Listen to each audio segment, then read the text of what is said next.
All right, and it'll show up over there. What's up, boss?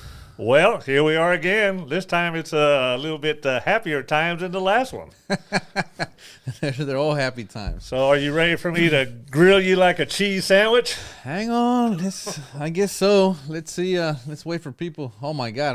People already on the comment section. Okay. Edge of my seat. Ready. Well, let's do it. Let's get things going. All right, so when you get here, just kind of say hi so we know that you're here. And we'll get rolling here shortly. You ready, boss? I'm ready. You're supposed to say. What are you supposed to say? Well, welcome back. Thank you for being here. Oh. Keep talking. I just surprised Erik. Well, are we ready to start? We'll just go on with the surprise. Go ahead, boss. Well, I said on behalf of those that you took on the trip to South Africa with you, I'm sure that everybody here in the U.S. and maybe around the world that watches your channel is just as proud of you as I am. We've had a little bottle of the gold for the gold winner. So thanks, boss. This is for you. Thank you. We may have a shot of that before the show's over. Yeah. Actually, Tim Vaught wanted him to start drinking that before the show started. Tim Vaught, that dude's just a bad influence all around. I'm going to put it right here. Old Timmy, he's a good guy, but terrible influence, I tell you. Well, Erik presented me with the Southwest Nationals champion medal, and this is kind of the way we want to respect him and pay him back for the trip and the road that he's taken us on here these last couple of months. Thank you, boss. And we got Henry producing the show today, so if anything goes wrong, it's his fault. Yeah, if y'all want to address him, he's AKA fanboy. Uh-oh. There it is. They're already calling. It's Tim Vaught. Right, Timmy Vaught. Let me turn this off or it will be ringing. He's saying, take it easy, boss. Take it easy. Okay. All right, how's the sound? Before we even get started, we got Henry over here with the earmuffs, but he doesn't even have them on his ears. Come on, Henry. Can you hear me too? Yeah. They're saying, boss, I said that the gun was going to block the shot, and you said people won't even notice. Well, they're noticing. Oh, well, they're seeing that big butt in my face. You're clean, but I got this big ass in my face right here. Well, we're going to leave it there because we're going to be discussing this gun and a little bit more about it that you guys may or may not know anything about. So we're going to get into all the secrets again. All right, once we do that, then we can remove it. How's the audio? Audio good? That's what she said. I wouldn't see, my viewers never disappoint. Yeah, that's right. All right, we're going to start or what? Let's get into it. We got a long way to go and a short time to do it. All right. So, in preparation for the World Championships after winning the Southwest Nationals, did you slack off or did you do anything different that you saw that you may have slipped up on at the Southwest Nationals that you didn't want to happen again at the Worlds? Southwest National was preparation for the World Championship. That was, you know what I mean? Mm-hmm. It was not a different match in my mindset. Right. It's all the road to the World Championship. So that was my last true test to see how things were coming together. And sure enough, everything was working. And I said, okay, don't change anything. Everything's working.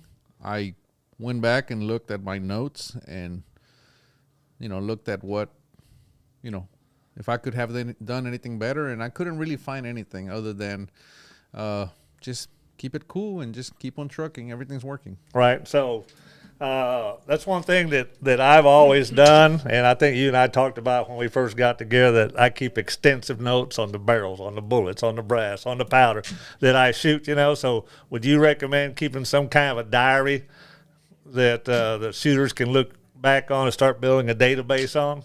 Absolutely. You have to. And I am actually terrible at doing it, and I have to force myself to do it. But yeah, you have to keep notes. You only will remember in the moment. Right. And once, and you have to. Here's another trick. You have to write those notes like you're talking to yourself. Mm-hmm. You know, like for example, today I whatever, and you know, just talk that way. So when you're reading it, it sounds like you're thinking. Right. So here's how I keep the notes. We had a match this weekend, and on my phone now I just keep voice memos up on the front right here. So we get a chance to look at our targets after every match, so we get a chance to evaluate that target.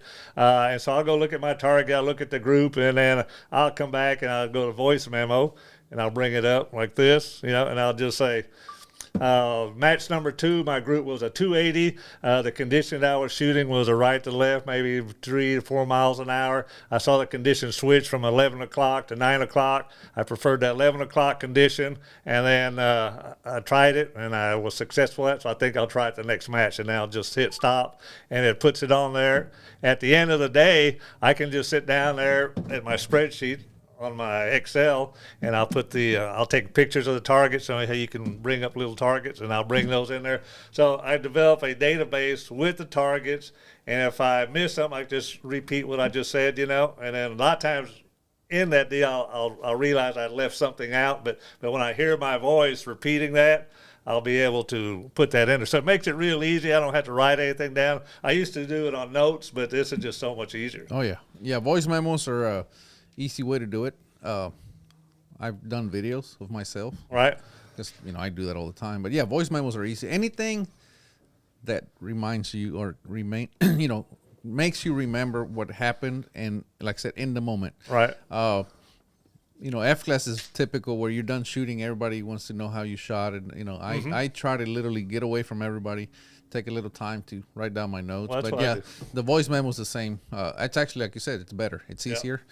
But you have to have the discipline to later in the day sit down and write down your notes. Saturday night I was up till 2 o'clock in the morning on my. It's part of the shooting, right? It's right. It's part of the process. You have to keep good notes. You have to maintain notes in, like you said, barrels, bullets, lot numbers. Because you can always go back and keep your scores, right? Because you can always go back and say, man, I'm not shooting too good. What's going on? Well, you look at what you're doing, and then you can go back and look at what you were doing when you were doing well. Right. And it might be something real simple when you go, crap, I used to do X, Y, right. And get you back in, on the right track. A good example of that was they sent me the Majestascope that you had from March. And I just wanted to see how it worked without me influencing the gun, trying to hold for conditions or anything. So we went to our little club match there at CTSA at 500 yards. And I just held dead center. We had pretty mild condition. It was about 3 to 5 miles that morning. And with no effort on my part, it shot a 200 with 15X. If I would just moved over, it'd probably been 18 to 20Xs. But I just wanted to see how that scope maintained its point of aim, or impact rather, and aim. And so I asked the gentleman, I said, when you're through, just bring that target, because I want to evaluate the group from the back side of the target. I said, if you can't do that, just take a picture of it for me and bring it back, So, but I've got all those records, so that I can say something, different about that March scope. And, I won the match with it. I didn't care about winning the match. I wanted to evaluate the scope. Yeah. So the beauty about, I use an e-target, is I keep I keep the targets. I take a screenshot of the targets. I make notes, and then oftentimes I share them with my group. We have a group chat with all my teammates, right? And I'll share them. Share with them. Hey, I did this today. Check it out. I made a change. This is what happened, and we work together. Right. Todd also has a 1,000-yard range, so. He'll say, have you tried doing this or doing that? Yeah, so you're bouncing ideas. We bounce it off, and then. But without those notes, it's hard to remember. Exactly. I meant to tell him. Exactly. Yeah. So I try to do that from the range, and Todd might look at that and go back and he'll try it. Right. And then he'll come back, a day or two later and post on the group chat again and said, "Hey, I tried your deal and man, it works." Yeah. Well, the results are evident, But try this, But it's always good. So I keep notes, and I also like to bounce them off of somebody else because it's. Well, a lot of times when several of you try something, you have similar results, and you know that that's pretty valid trail to possibly continue following. Yeah. So anyway, good notes. Okay, we're on to page 2 now. From a Henry, show how big those letters are. okay, there. Because he's like, page 2. He's only asked me one question. Oh yeah, but he learned from the last one. I got plenty of them right here. He learned. That's just I don't want to miss any of these things. All right, boss. Sorry. Okay, I'm gone. I'll see you later. I had to bust your balls there for a little bit. So anyway, when you went to the Worlds, you won the South African Nationals down there. Correct. When you got down there, you had 2 guns. You already had one in the queue, which was your 284 Shehane, if I remember correctly, and you had sent the ammo from that one down there. Right. And then based upon your finish at the Southwest Nationals, you took this purple gun, right? No. Oh, is it opposite? No. I mean, somewhat correct, but it was not. It had nothing to do with Southwest Nationals. Like I said, Southwest Nationals was just a prelude. Prelude to the Nationals. Like my intent was always to take 2 rifles. I got 2 permits for 2 rifles. Right. I just didn't know which barrel I was going to take. I didn't know if I was going to take another Shehane barrel or a prick, PRCW. Right. So I decided whatever gun was going to go to the Worlds with me was going to go to Southwest Nationals. So I decided to take 2 PRCWs, 2 Southwest Nationals, 2 different ones. I shot the mid-range with one, and I shot the long-range with the other. And they both shot great. I mean, I ended up 2nd place at the mid-range by 1 point. And then I ended up winning the long-range. So they were both hammering, right? But, no, so the decision had already been made. By Southwest Nationals, the decision was made. And the only problem was I needed to get ammo there because I didn't have PRCW ammo down there. All I had was Shehane ammo. So I called Bob Seabold because I couldn't take enough ammo with me on the plane. So I called Bob Seabold, and he's like, "Sure, I'll haul some for you." So he took some ammo for me, like half of it, and we were able to both meet the, we were below the weight requirement. Right. So that's how I got ammo for my PRCW down there. But I only had enough for practice and shoot the World Championship, the individuals. I didn't have Enough to shoot. I didn't have enough to shoot more than that. Right. But I had the other Shehane, right? So when you got to the South African World or Nationals, did you have any problem deciding between one or the other? Had you already decided that on practice day? No, to me that was all testing. It's This is practice day. so on practice day I took them both out, and I started playing around with the tuner because my Shehane was not looking very good. So I took it out, tested the tuner, tested a few tuner settings, and I got it to come right in. And I thought, okay, that looks pretty good. So did you have to do anything when your bullets seamed up, or did you just No, I reseed all your maintained- bullets before you start testing? Right. So yeah, all the ammo was shipped long, and then I seeded them the night before, and I brought my seeding depth that I knew was, that I had when it was shooting well. So I was just down to tuner test, and I said, typically that does it. And sure enough, the tuner brought it right in, and I shot both rifles during practice at 700 meters. That allowed me also to get my zeros and all that good stuff. Right.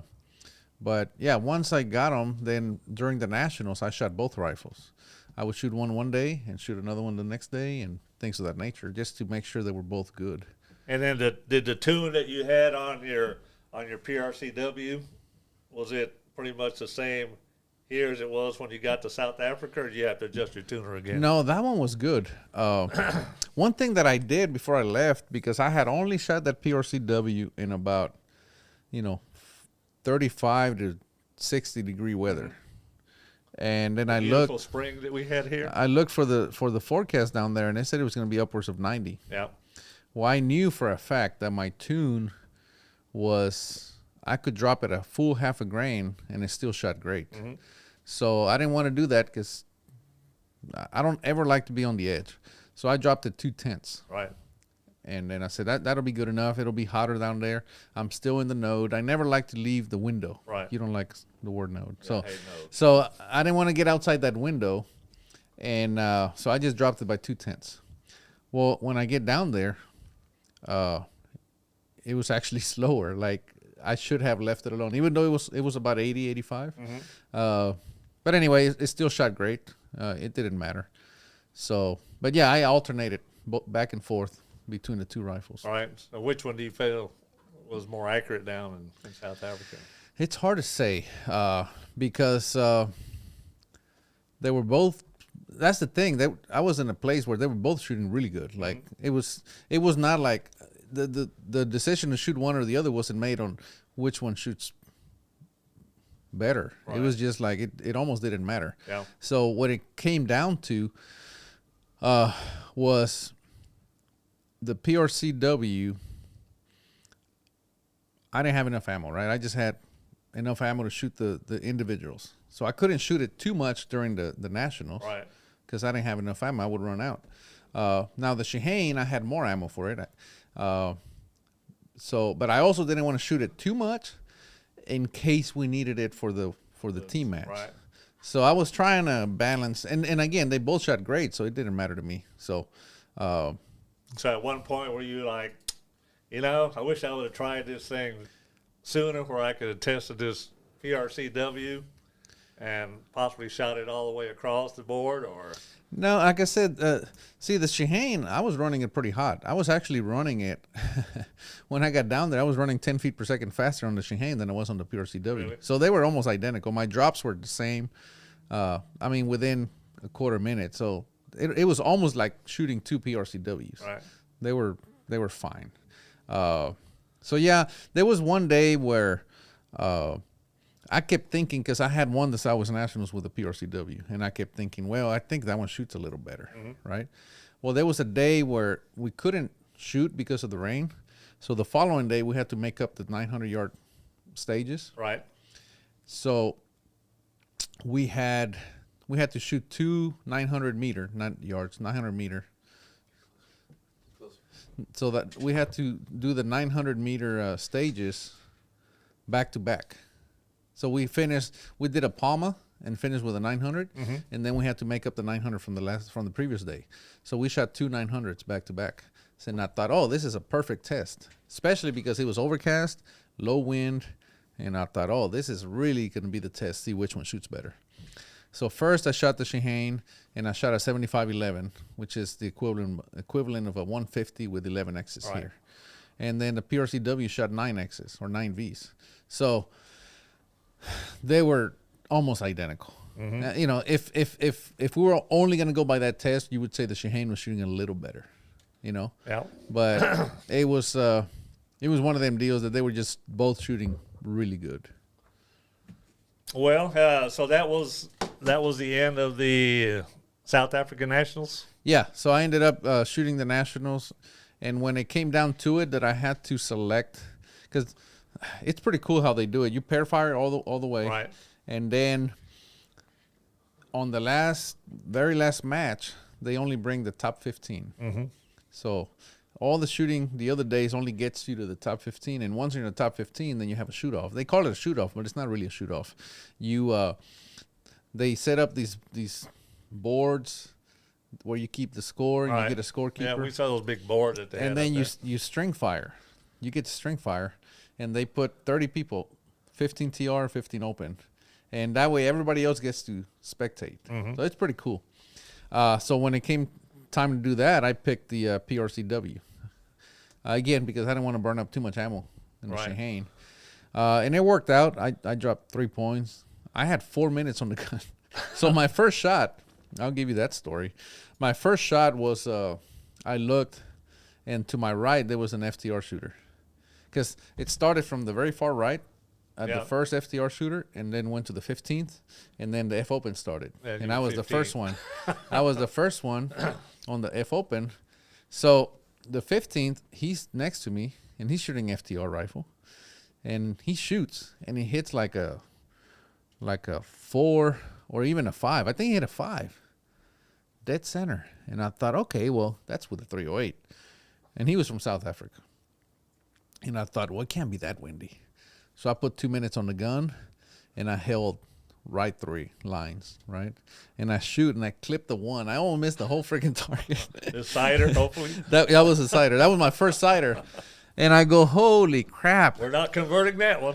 It's windy. I'm like, holy crap, this is windy. Because the flags were out, but Yeah. I'm like, okay, now what? And, I just milled it or measured it with my scope, and I just clicked it over. And I think I clicked over like 3 minutes. And my second sighter was a 5. And I turned back. Todd Hendricks was my scorekeeper. I looked at Todd, and I said, I'm going for record. I said, convert that one. Yeah. That's what I said. I said, convert it. And then I just So a lot of people may not know what that means, that you can do this in international style firing. Yeah, so you get 2 sighters, which are convertible. You can convert at any point. You can take the score, or you can leave it as a sighter. So it's an optional shot, right? So it was a 5, so it was good. So I converted it. In the U.S., in the U.S., we use 10s and X's. All right. 10 plus the Roman numeral 10, which is EX. And international, use a 5 or a Roman numeral 5, which is V. So I hit a 5, and I said convert, and I just went for it. And then I started moving. I started dying down, so I'd move in. And I mean, I'm holding I'm holding like right 4 lines. Mm-hmm. Plus I have like 4 minutes on the gun. And I hit a 5, and then I shoot again, and I think I hit another 5. So at this point, you're no longer clicking the scope. Now you're just I'm just moving on the target. And then I move over, and then I hit a V, and I'm like, okay, I found it. I'm just gonna stay here. And I stayed there, and I hit a 4 upwind. Yeah. And I thought, oh, it's dying. So I moved in, and I hit another 5. And I move in, I hit a 5, and I just kept moving. Every shot I would move, and then I hit a V, and I'm like, okay, I caught up to it. I'm gonna stay here, and I shoot, and I hit a 4. And I'm like, oh, I just gotta keep. And every shot I kept moving. Right. And I had 4 Vs, I think, for the whole deal, 20 shots. And most of the gun shot so good that most of my shots were between the V and the 5 in that, quarter MOA. This is 900 meters. Yeah, that's 1,000 yards, right? Or 990, whatever. Yeah. But most of my shots were between in that 1/4 MOA. They just kept falling in there. Right. And I kept moving and because, I'd see it hit there, and I'd be like, okay, move a ring over. Yeah. And it hit there again, and I move a ring over. So what would you say for these shooters who want to click their scope every time? Do you feel you get lost if you start doing that? Oh, I would absolutely get lost. But in South Africa, that's how they do it. Yeah. They click the scope every time. And so you have to have a scope that repeats. Oh, yeah. You don't want to click and then hold, and then it moves after the fact. No, but, I mean, it was just – but anyway, I only dropped 3 points, and every point that I dropped came after a V, because I would quit moving. I'm like, okay, I'm there, and then it fall out. So the point is, I started at the very far right of the target, like right 4, and when I finished, I was like left 4. Right. Like I went all the way across the target. You just came back to 0, basically. I was just glad it was over, because I was about to run out of target. Yeah. Because I had so much wind on the gun. So here in the U.S., when we shoot long range, I say we, but I have shot it, but I'm not a serious competitor like you are. Did you feel that you might have a slight advantage shooting 15 shots as opposed to 20 like we do here? If ask me again. Did you feel that you may have an advantage or maybe a little less pressure on yourself shooting 15-shot strings as opposed to 20-shot strings? Or yeah, there's always less pressure, right? It's you're exposed to the wind less. So do you go into that competition thinking a little bit different, like, oh, no. I shot 15? No, I just go in. I don't even keep track of if you're keeping track of how many shots you're shooting. Yeah, you're already. Well, that's the scorekeeper's job. Yeah, you're already doing a bad job. No, I just go in and. We had 3 to a mountain there too. Yeah. So we've done pair fire. I heard that you could go to McDonald's, get a sandwich, come back, and be ready to shoot. But it was It was different.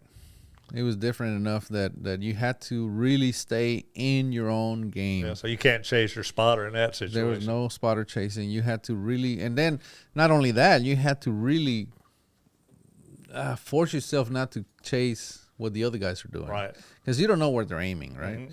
And if they get blown downwind, it's tough, right? Because let's say you're hitting V's and I'm hitting V's, right? And all of a sudden you get blown down all the way out to a 3, and I'm like, did it pick up, or did he just make a mistake? Yeah, or is the gun not shooting that well? But it was just, I mean, this guy was killing it. What do I do, right? So you find yourself in that situation. And well, this is where you have to learn to play your own game. You know, you can't be. Yeah, but it can also burn you. Again, it's a dynamic situation that you have to adapt. And when there's 3 people, it's even worse because, and that happened to me. What's the time span between each shooter? 45 seconds. So it's a minute and a half at least before it comes back to you, huh? Yeah, but then I'd be going, okay, I know where I'm at. I got 4 minutes on the gun. I'm gonna hold right 4, on target, 4 lines, and I'd shoot and I hit a 5 or a V, and I'm like, okay, and I'd be looking at the flags, and in the meantime, you still got to score for them, and there's a lot you got to be doing. And then I'd be going back on the flags and mirage, and I'm like, man, it looks the same. Well, then the guy next to me would shoot, and he'd shoot a 4 downwind. Then the other guy would shoot, and he'd shoot a 3 downwind. Yeah. And I'm like, it's picking up. Mackerel. And then it come back to me, and I go, man, I don't see it. But, I mean, these guys, one got blown out to a 4, the other one to a 3. It's obviously picking up.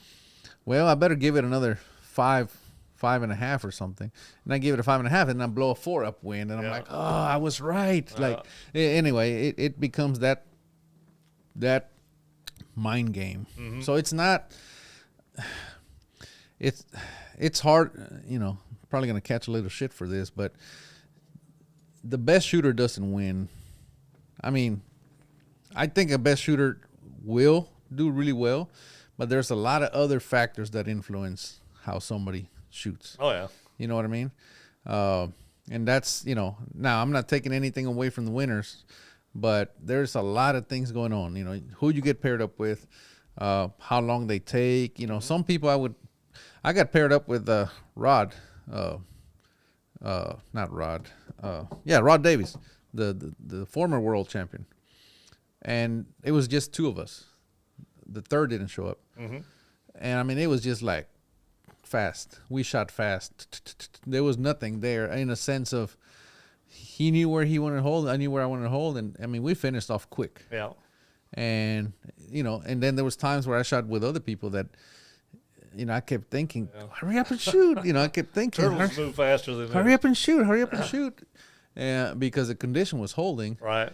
And then I kept thinking to myself, what are you looking at? Just shoot. It's the same. And then it come back around to me, and it'll be like, and I'm like, so then you have that frustration. On top of that, you got to read the wind and make a. But anyway, so there's a lot there. So I'm going to say, I said the best winners don't win, but at the same time, I'm probably going to retract my statement at some point because if they can put up with all that, that's pretty good. Well, you've always got that guy out too that's going to have that Cinderella day, that no matter what he does, it's just a V or a 5, So it matters. There's a lot of things that matter, and they don't have as many flags as we do. So sometimes so as you move, they move you around. Mm-hmm. Well, sometimes you get squatted right next to the flag, to the poles. Yeah, I saw that, and it looked like they were. Yeah. Half the country away. And sometimes you get paired up right between, and there's a flag's way over there, and then the other roll of flags are way over there. It's really hard to tell what they're doing, especially if you had a tailwind. Yeah, so when a lot of times you can have a headwind or a tailwind, and it looks like it's coming in like this. Yeah, the flags look like this. Yeah, and it's really going like that. Yeah, Yeah, so it's difficult. It matters where you get squatted, who you get squatted with. But at the end of the day, you just have to overcome all those things and do well. So obviously, when you had those flags and you were in the middle of it, so you felt that your ability to read mirage was at that point more beneficial to you when you didn't have those flags to really rely on. I prefer to read mirage. And you said you had some days with rain and overcast. So how did that affect your mirage reading?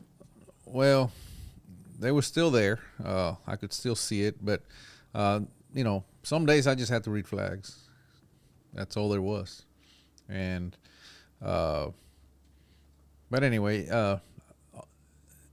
and being a different range, I had to deal with that as well, right? I had to learn it, and I learned that some days, if it was windy and it was like a headwind, it didn't change much. So I would bracket it and just try to keep, I didn't care if it was a 5. Yeah. I was just like, I think I can keep it in here if I do this. Like, so there was a lot of safe sighting that I was doing. Those are my favorite conditions, the headwinds and tailwind. Most people hate, well, that's 50% if you go either way, Yeah, so there was a lot of just safe sighting and bracketing and just put in the 5 somewhere. Right. I didn't care, And there was a lot of that. And the gun shot really good, so that really helps because when they shoot really flat, you got that 5 is way wider. Yeah. And there was, but there again, you don't attribute that flatness to one that's flat and wind sensitive, correct? No. So then there's and then there's days that you just on. You talk about Cinderella moment. When I was shooting the Nationals, it appeared like all my liners were 5s. Then when we started doing the World Championship, I had a day. I don't know if it was day 1 or 2. Every liner was a 4. I mean, it appeared that they were in the same spot. Right. But it was either. So I'm talking quarter inch or less that was deciding, my faith. Right. But whatever. The point is, some days you just on and some days, and I wasn't far off, like I said, but like one day all my liners were 5 and the next day all my liners were 4s. It's just like you were just stepping in on every landmine right there. Yeah. One more inch and he'd have been. Exactly. So you win the Southwest Nationals, and then, to me, the biggest prize of all down there was to win the world's individuals, to me. To me was the team.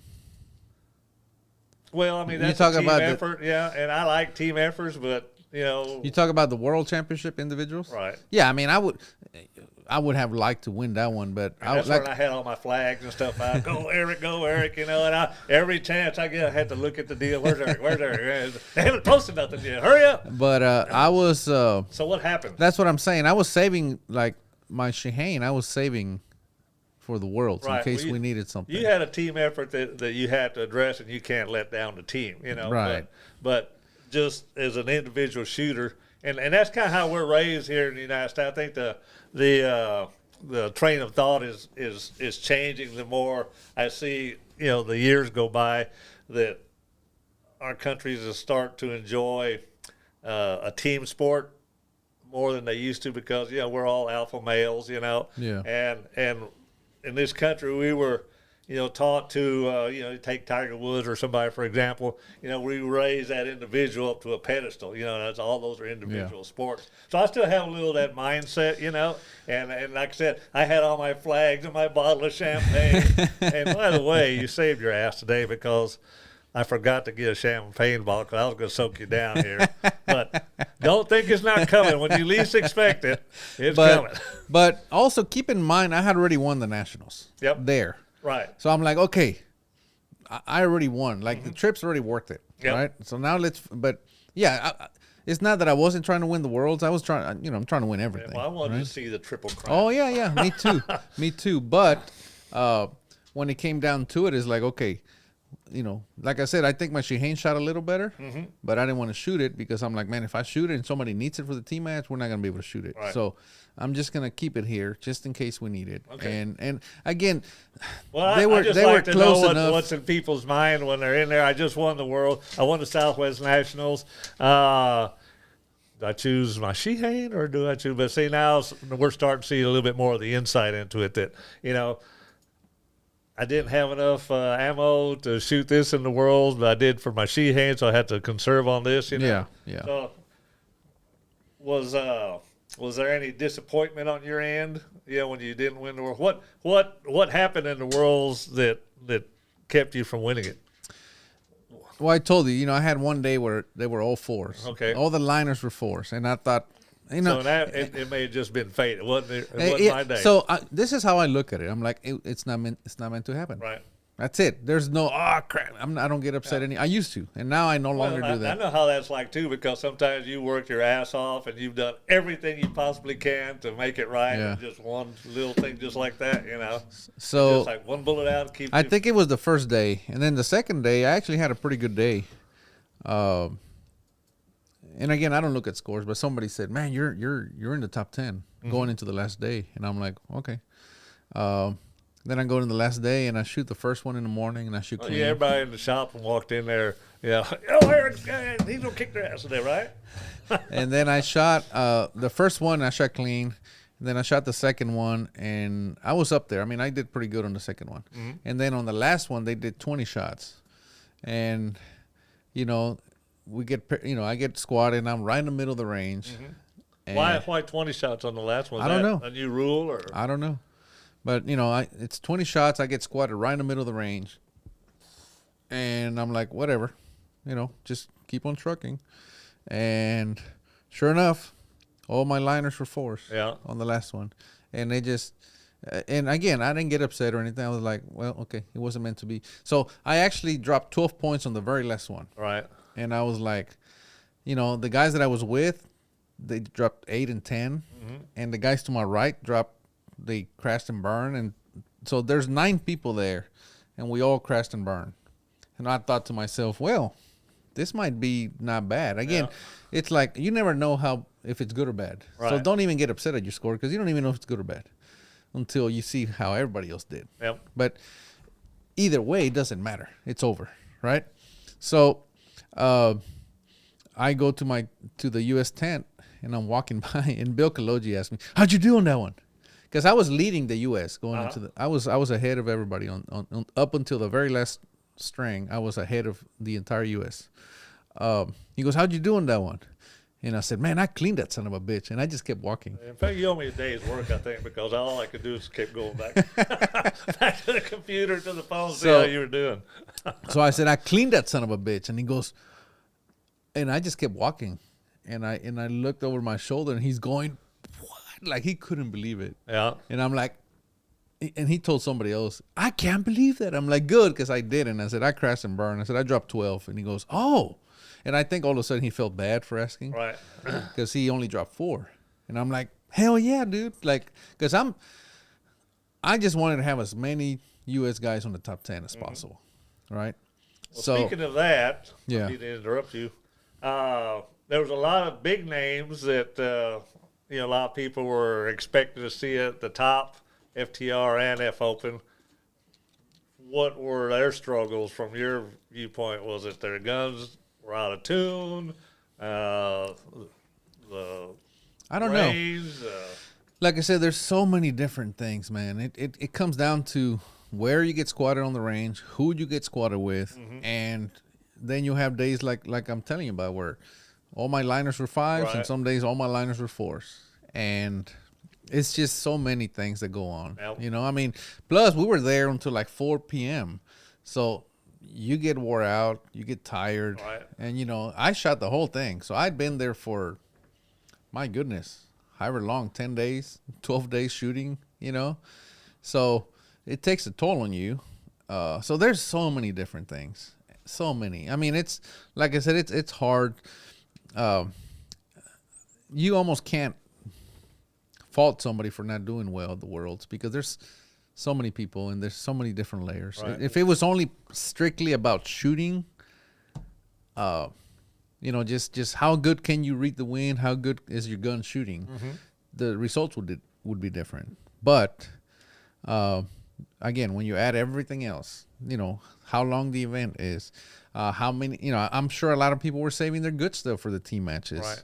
A lot of people were anyway, there's so many different layers. So I guess what I'm saying is the results don't really tell the full story.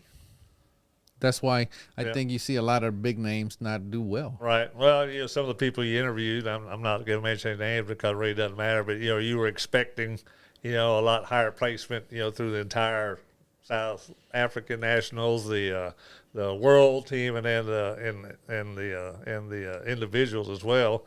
And it's just like just a majority of just kind of flat lined across, you know. So you're just wondering what was the cause of that. Was it a mental error? Was it a mechanical error? Was it just, you know, that, like you said, those trips wear you out, you know, because I've traveled and shot in Australia and in France and Spain and Finland. And, you know, it all that travel and then afterwards, do you think, and there again, this is another thing maybe some of the other competitors don't have other than maybe a name, that the notoriety that you've gained for yourself is a potential cause, and, you know, maybe lapse in a shot because instead of paying attention to this, I should have shot this gun one more time. You know, everybody, hey, there's Erik, you know, or I know you were doing videos down there. Was that a potential distraction because I feel I need to post this, or no? I again, it's no regrets.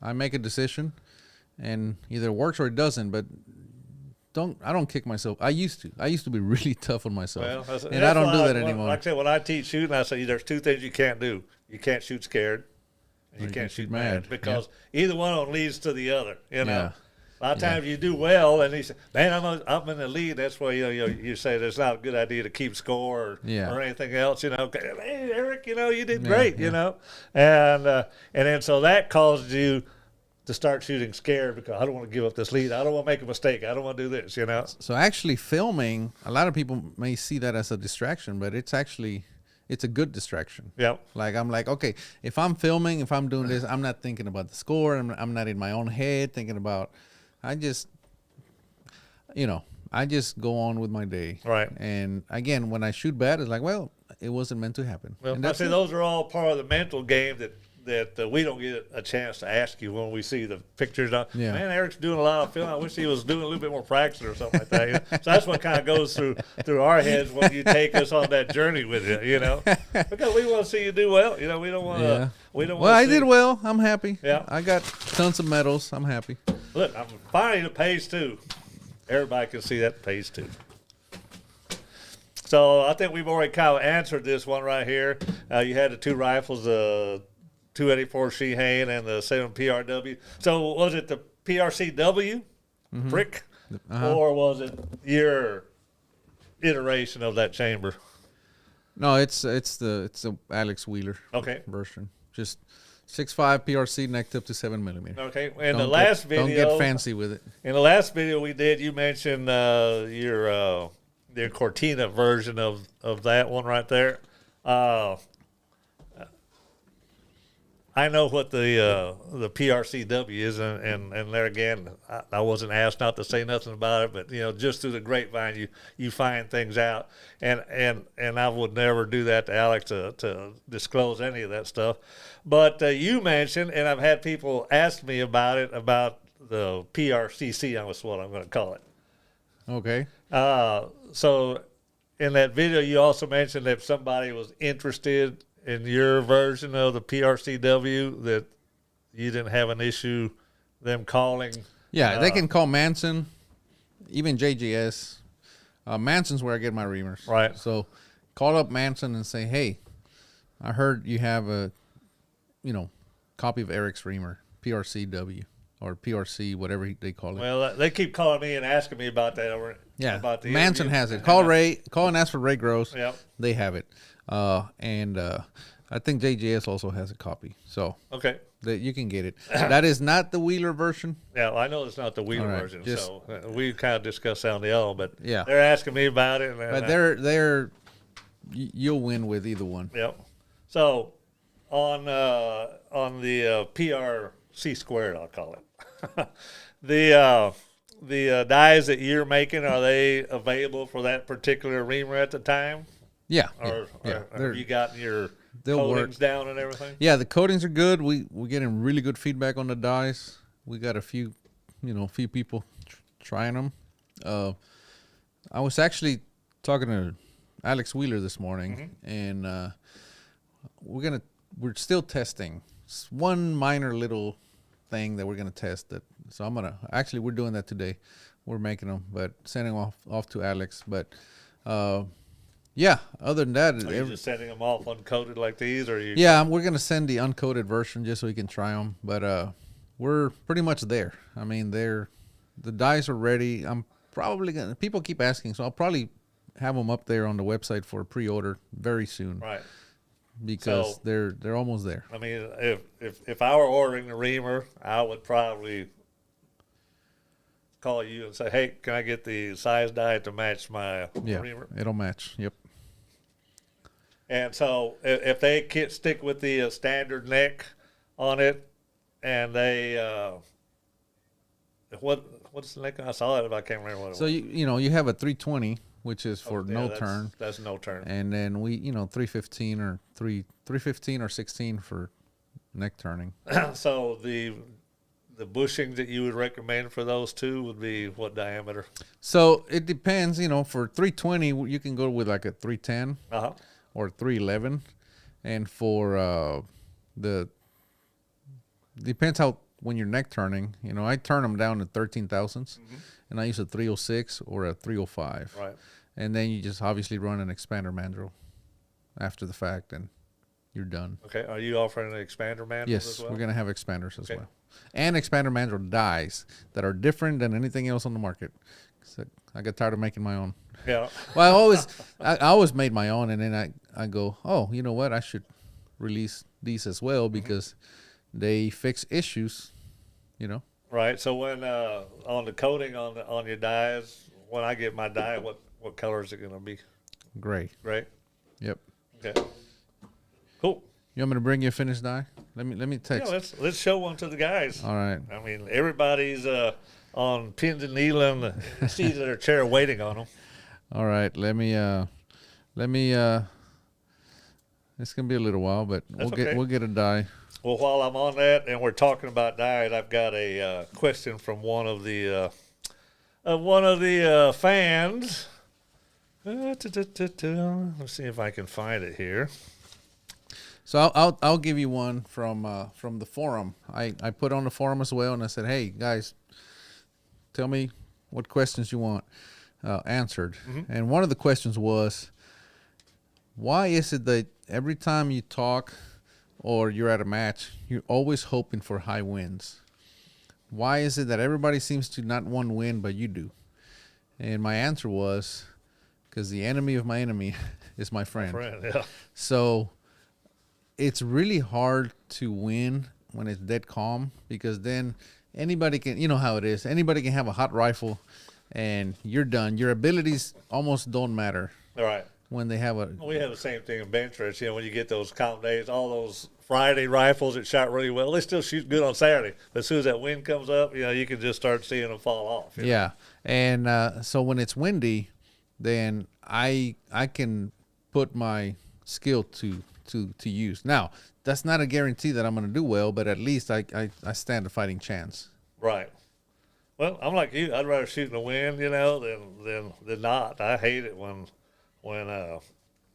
you have to shoot against guns that really don't shoot well in the wind, Yeah. But when there's no wind, they just. So here's a question. It's a two-part. Part number one, and we really did answer this on the other one when I had you spill the beans. It says, what brand of primer and what designated number? For example, CCI BR2. So we know that's unobtainium, but if you want to go ahead and tell them about something they're not going to be able to get, go ahead. Shit, man, you always come out swinging with these questions. Well, that wasn't even my question. That was one of the fans. All right, so I'm using Russian primers, and these are the Tulamo KV7, KVV7, yeah. whatever. And these actually came from John Myers. Right.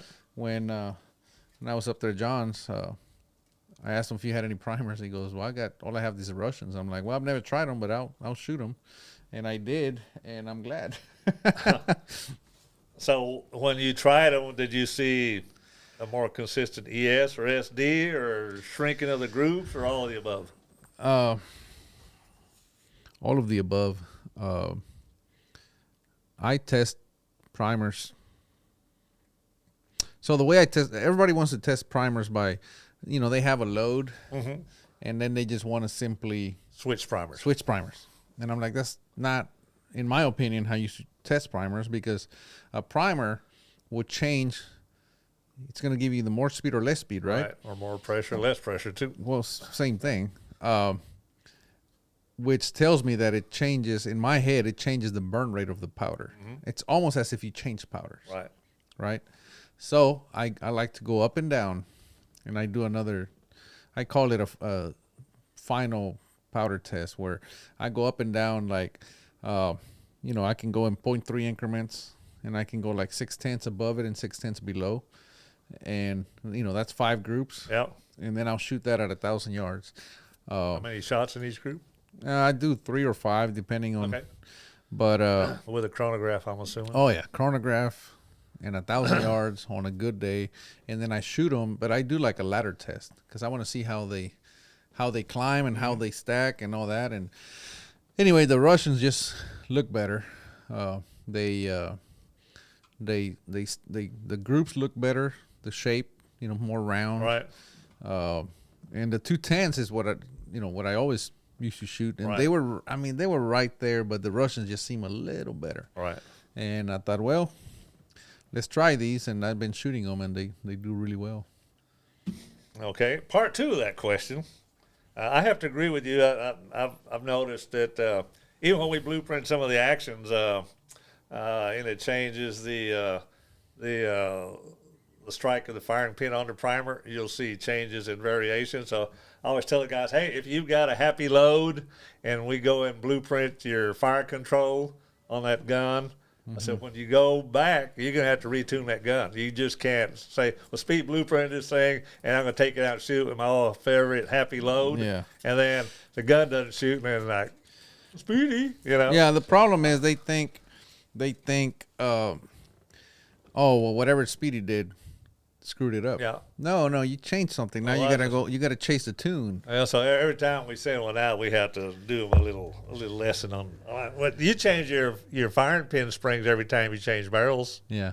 So you see the difference in. But I saved the old one. So here's how I do it. Just in case it doesn't shoot, I can always stick the old one. Yeah. But I haven't. But at least you have a baseline to go back to. I haven't encountered. You throw that away. Yeah, I haven't encountered that. But I throw it away when the other one shoots. Yeah, then I just chunk. So you're aware of that. There's changes that happen with little. Oh yeah. Little minor changes sometimes. Now we have to be careful. Let's be careful with this, because I actually saw this on the forum, on my forum. I don't know, this morning. Somebody was asking about primers, and they said, well, I only have one primer. Can I still get good results? Well, the answer is yes. Mm-hmm. You may have to change powders, right? And whatever, but you should be able to not have an issue. But somebody said, yeah, you can test that primer, and then you can test spring tension, firing pin fall, protrusion. I'm like, whoa.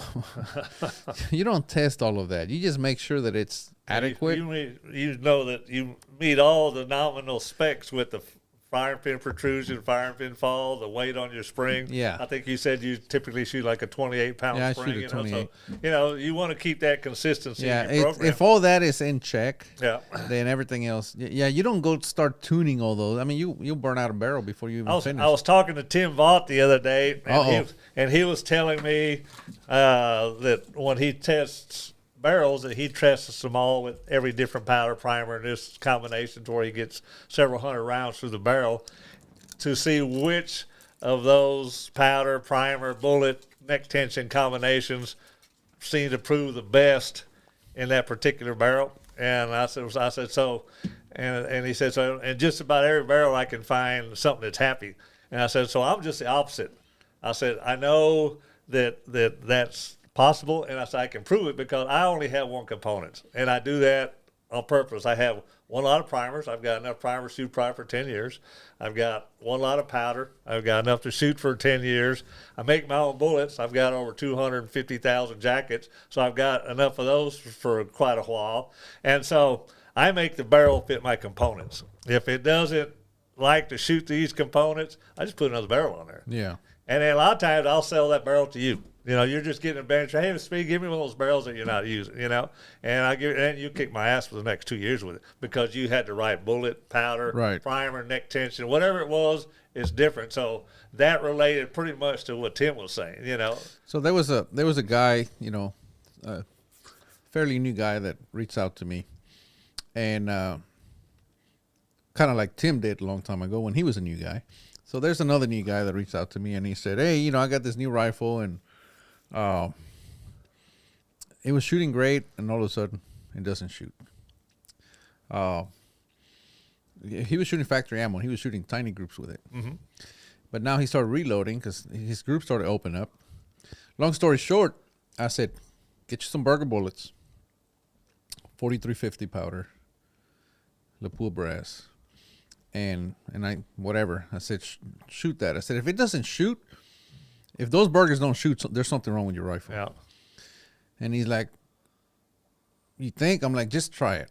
I said, because he was using other stuff, and I'm like, I am not familiar with that. I'm not saying it doesn't work. Obviously, it wasn't working. But if these burgers don't shoot, call me. He says, "Man, these things are shooting like an inch."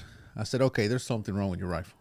"I don't think so." And, you know, he sent me those targets, and I said, "Just bring me the damn rifle." I said, have you been cleaning it? And he goes, "Yes, of course." And I'm like, "Do you have a bore scope?" He goes, "No, but I mean, patches come out clean." I said, "Bring me your damn rifle." Don't tell you nothing. He brings me his rifle. I stick the bore scope in there, and I said, "Holy crap, look at this." He goes, anyway, long story short, I spent like 2 hours cleaning that rifle for him. I cleaned that barrel. I got it clean. And I said, "Here, let me know how it shoots." Next day, he sends me these tiny groups. He goes, "Dude, you are like amazing." I'm like, "I'm not amazing. I just know what to do." So, but anyway, I told him, shoot those burgers, and if those don't shoot, I know there's something wrong, right? So there's components that you just know are going to work. You know what I mean? Oh, yeah. That doesn't mean it's the only thing that works.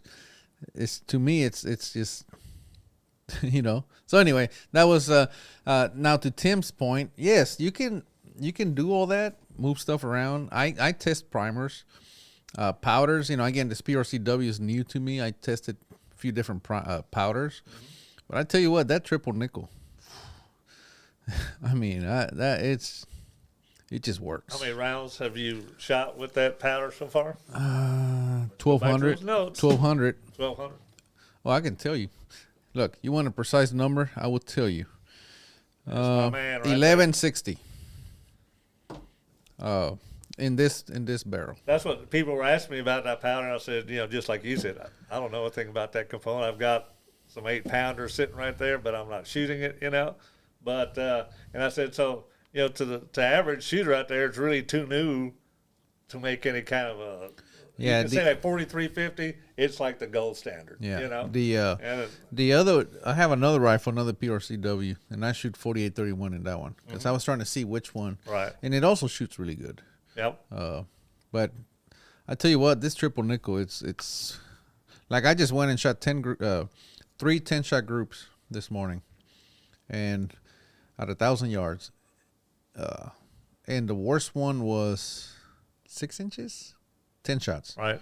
6.5, And it's windy out there. yeah, and well, that's why I was out there. Yeah, well, here you go. Here's the Southwest Nationals champion, the South African National, the USF class team. And what's he doing when I'm driving over here to his place? He goes, "Where you at?" He goes, "I'm out here shooting." Yeah. So, you know, while you guys are resting on your laurels in your nice, you know, office with a cup of coffee, Erik's out there, you know, burning up the ammo. Yeah, I mean, I have yet to figure out another way to do it. When I do, I'll sell the shit out of it, Yeah. and I'll retire. But Otherwise, just hard work on the range. yeah, Trigger time. But anyway, 4831 also works good. But anyway, those 3 groups, the worst one had an extreme spread of 16, and this is 10 shots. This is And with electronic target at 1,000. Yeah. So this is your extreme spread at the gun. at the gun. At the gun. I don't pay attention to the target. I don't trust it. But the best one was 4. There were 3 different charges, and man, it just shoots. Yep. You know what I mean? It just works. Well, cool. Now back to the guy's second question when we were talking about dies while we're still waiting on yours to make that long trip up here. This gentleman says his second question, sizing dies with neck bushing or sizing dies cut with neck diameter. Oh. And he says each sizing die has its own neck bushing. So he's saying that just a solid die with integral neck on it, not like a bushing like yours have in it, you know. Mm-hmm. But which this would work almost exactly like he's describing right here. He says, I hear that's the latest thing or not. You might have 3 or 4 sizing dies with the same caliber. I think he's talking about body with different neck dimensions instead of a bushing. So, you know, he's talking about like something that's brand new, you know. So if you look at this right here, this is an order from Hornady for 4 different dies. The die bodies range from 2,000s under, 2,000s under, 2.5 under, and 3 under. The necks are 258, 257 and a half, 255, and 256. Each die is $275. And so there's different bodies. So when I asked you to make me these dasher dies, you know, that's what I wanted to test. So this is from 1/22/2014. So here we are 10 years later, and to a lot of individuals, this is all brand new stuff. Yeah. You know? Yeah. So it's not, you can. Well, that's the thing. Okay, let's talk about that right quick. I hear that all the time. Well, I heard so-and-so say this. And I'm like, we've been doing that for a decade. Right. But a lot of people don't have access to this kind of information. Right. No, they can go to the website, Yeah. shootsmallgroups.com, sign up. Seriously, there's a lot that I put out there on the website, on my forum. It's going to cost you $15 a month. Now it just turned into a freaking ad, but I'm telling you, $15 a month, and it's going to save you barrels worth of whatever. I have the entire, that barrel that I won, Southwest Nationals and the Worlds, and also that rifle was at the, it was shot at the team competition, the world team. Let's rewind that a little bit. Give them a little bit of But hang on, that I'll tell you about that. But that rifle, the full load workup is on my website for my members to see. Right. Everything. So they know what primer I'm using. They know what powder. They know my neck. They know everything. Yep. So if you wanted to go and build one, there's the blueprint. Yeah. You know, Tim Vaught, when I had him on, he talks about the blueprint. I'm just handing them out. I have it for my Shaheen as well. It's all there. I share with all my members. So, you know, you talk about all this new stuff, man. But see, to us, it doesn't feel new, and it's like we don't even talk about it because it's like it's one of those like we already know. There's an example right there. Those dies were available to us from Hornady. I'm going to say about 2008, 2009. Yeah. You know? But and see, there's this an order I had placed for a gentleman right there in 2014. And I said, that's 10 years ago. See, like right here, the body 2, 2.5, 3, that really doesn't matter. You know what I mean? Just find what works, and that's it. There's to me, there's what works and there's what doesn't. But and when I say days, oftentimes, put that on your website. yeah, oftentimes shooters they focus on the wrong thing. Like, well, you know, if I change my body by $1,000 on my resizing die, you know, I'm gonna start winning. Right. No, it's well, this is where not that people simple. get into a big mess as well. Is it? That's the final. Oh, what caliber is this one? PRCW. Oh, thank you.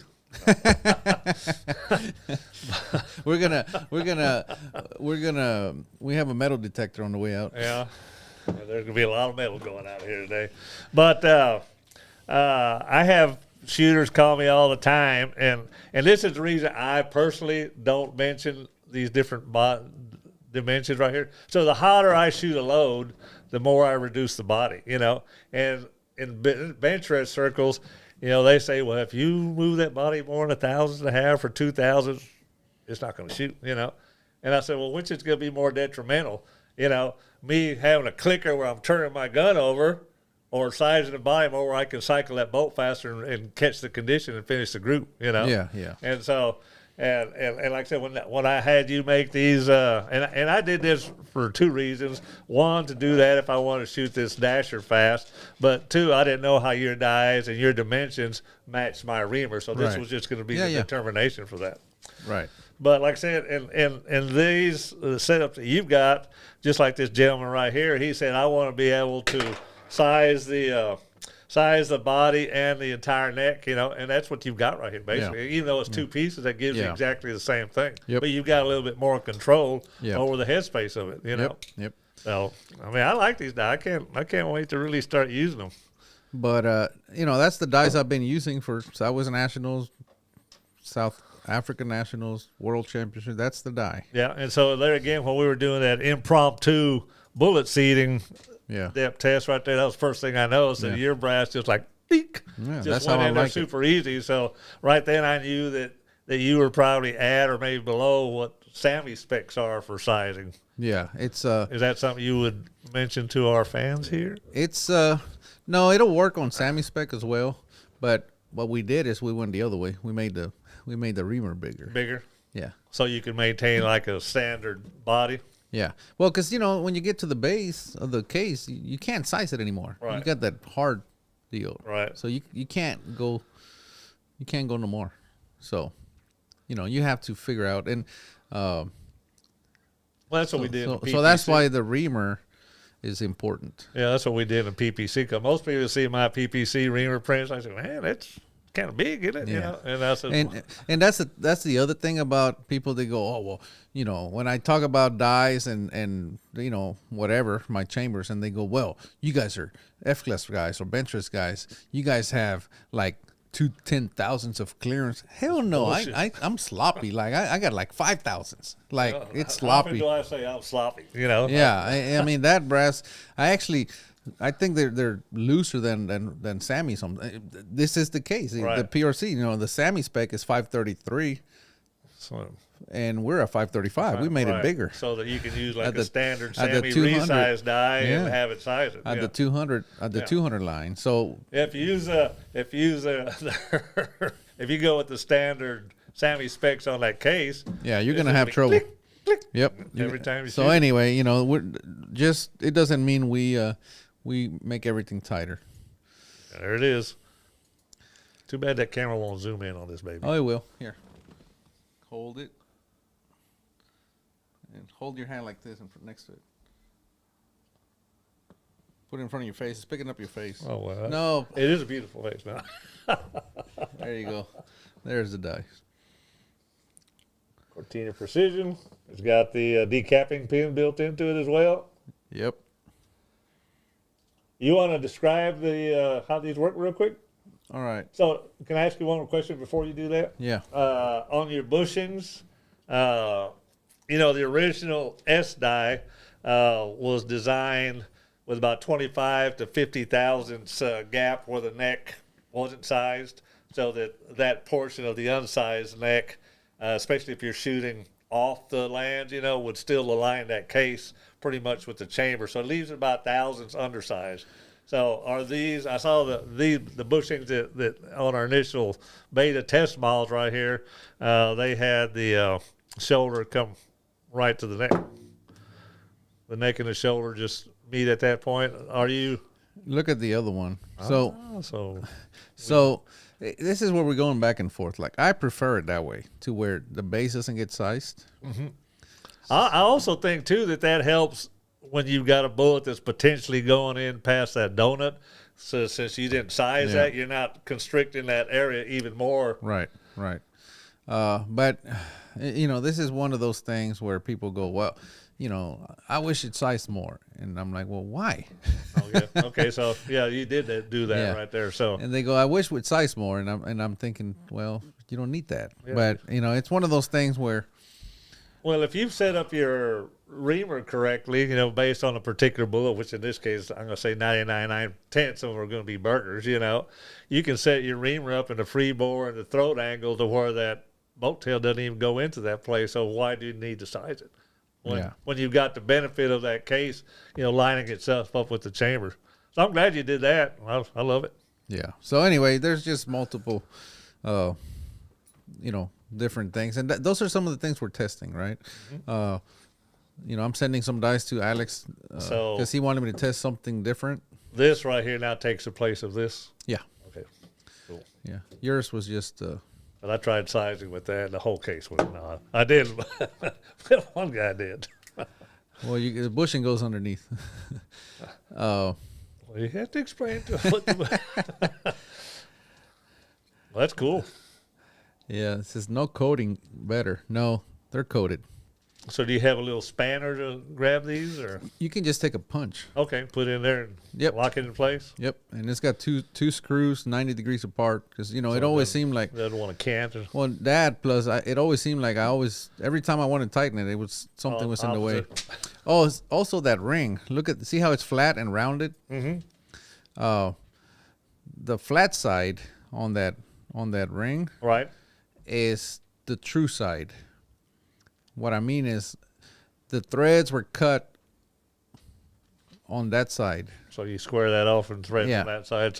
So and then when the lathe transfers it has to subspin and all that, and it should be perfect, but just to make sure the other side is rounded. So the flat side is the true side. So this is the side that should go up against the press then? Well, I'm using a coax, so that's why it's upside down. I got you. Because the coax, it pushes up. Right. But anyway, those rings, those little things, like I found over the years, like some of these rings, they're not true. Well, that's a good thing that you mentioned that on the air here, that side for a coax is the one you want up. But for a standard press, we would flip that around, yep, want it to the bottom. Exactly. So, but again, the flat side is the true, it's the one that was made when it was threaded all square and pretty. So it's coated. We tried nitride and it just didn't really work too good. So we had a different coating, and this coating works really good. You wanna ask some questions from the members? I do. There was an early question from Emmanuel. It says, I heard you read the Mirage. Mike. All right, Emmanuel asked early. It says, I heard you read the Mirage through your rifle scope. Do you change the parallax configuration for the Mirage to show? Any tip about reading Mirage correctly over a rifle scope? Well, I mean, it's no different than a spotting scope. Just somebody asked me, he goes, well, doesn't that make your target blurry? And I said, yeah. And I said, but I would rather have a blurry X than a clear 9. Yeah. I think what he was asking was, how oftentimes when you're looking through a spotting scope, you may move your focus back to 900 yards. I do. That's what I'm saying. That's why my target is blurry. Okay. And they said, well, doesn't that make your target blurry? Mm-hmm. And I go, it does, but I'd rather have a blurry X than a clear 9. Yeah, well, I'm the same way. Yeah. You don't play with it back and forth during the match? No. Once you find it. Once I set it, I go. Okay. I got a second question. It says Burgers 184 grain F-class bullets. It says, why do you prefer the 180s? Do they ag better? What's the difference between they the ag better? Got it. There was another gentleman asking if you actually throw with your Prometheus or if you use your Super Trickler now. I use a Super Trickler for initial testing. Like if I'm testing different powder charges and all that, I use a Super Trickler. You can do the ladder test on it? Yeah, ladder test and all that. But then once I settle on the load, I throw in a Prometheus. Okay. That's it. Tim was asking about hubcap. If I checked any hubcaps. Yes, I did, Tim. I wish I had brought more. Tim has a very extensive hubcap collection. He's a hubcap collector. If you didn't know that, Tim Vaught. And one day, hopefully he'll show us his collection. Of hubcaps? Yeah, it's quite impressive. Barrel length. Okay. Now, we've talked about the caliber. Wait. We got more? Wish Speedy would start a channel. He has one. I got it right here. I'm talking to him. No, you have a channel on YouTube? Oh, yeah. But what is it called? I prefer this one live. Well, what is it called, yours? That's a horrible question. Now you can see how in depth I am with it. I don't have time to maintain it right now. All right, fine. This is more fun. Any more questions you got? I'm just reading the comments over here. Okay. I'm just going to ignore some of these comments. This says about the thorough clean from Bullet Central. I know they posted a couple days ago. Have either of you guys tried it? I did. So at Southwest Nationals, we got done shooting for the day, and I'm going to my car, and Johnny Ingram was cleaning his rifle, and I said, "Hey, let me just put it up there. You know, you just clean both of them." And he's like, "Sure, put it up here." And he was using that stuff. So he helped me. I cleaned most of it, but he helped too. But the point is, that's the only time I've used it, and it works. Just like anything else. Again, that's the only experience that I have with it. But it was mainly I was just doing what Johnny told me to do. Right. Put this in there. Put that in there. Okay. Yeah, I've tried it too, and it cleaned equally well to the patch out and wipe out with the accelerator that I use. The only thing that I noticed in a match situation where we've only got one relay where they're running things real fast, it doesn't seem to be as quick to clean in those short time situations. But so I said right now, the accelerator with the patch out is working good for me. Yeah, that's what I use. That's a good question for you. That's what I use. What Hang did on, you do hang in on. South Africa without any CLR? Oh, I took it with me. Now, Johnny makes a great point. Johnny Ingram, he says, that's why he won. I cleaned his rifle. I believe he's right. So if you want to win, find Johnny and have him clean your rifle. Everybody, go to Johnny. He will clean your rifle. You're going to win. The Ingram Cleaning Station. There you go, Johnny. Yeah. You're welcome. You can't win, clean rifles. Okay, so we're gonna look at this gun that you've got here. Is on my page 2. So on your rifles, you've got them set up pretty much identically from what I've seen in the pictures and all the stuff. Yep. So you did a little short there in South Africa when you were leaving, so as to not to have to carry this big fat boy. You can see it's got a big pot belly on it without the donut on it. I can't see, so let me. Yeah. There. Okay, well, so there's the pot belly out. So to eliminate this rocking back and forth, we set it on these donuts right here. Skip Otto is the one who designed these in Benchrest back in the 90s. And then he got almost into a fight with George Kelby about it because they didn't like it and they want to make it illegal. But when you were emptying this bag there in South Africa, that's how much people pay attention to it. In fact, Fanboy was like the second one to call me about it. He said, "Did you see those ears on?" Hang on. Let's. People don't know who Fanboy is. That's Fanboy. This is Fanboy right here. Henry Cuellar, a.k.a. Fanboy. Politician. He was the shooter. Yeah, we do have a politician on here, but he's not as crooked as the other Henry. I like 2 minutes after I saw it, I get a call. Did you see those ears on Erik's bag? He said, what's wrong? Did he just take it like a little bag so that he didn't have to carry the big heavy ones? I said, no, that's the one he shoots all the time. I hang up the phone. I get a phone call. It's Henry. He said, did you watch that little short that did you see the bag on it? And I said, yeah. He goes, did you see how does he shoot with those things, you know?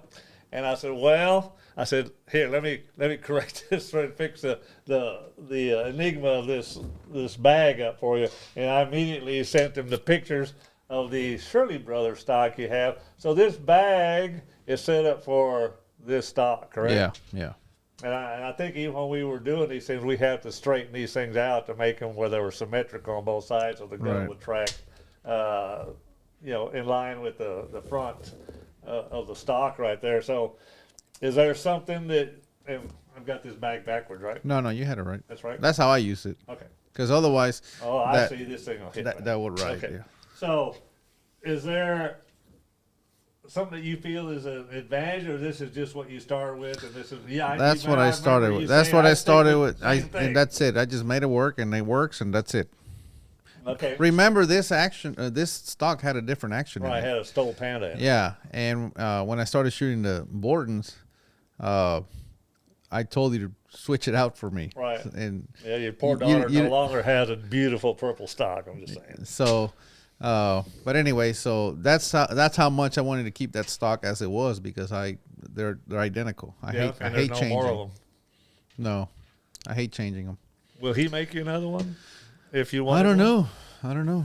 So this is made by Shirley brother, Tommy Shirley. Yeah. He tried getting into the F-class world, and then he's moved over into shotgun stocks now. Yeah, yeah. He kind of abandoned us.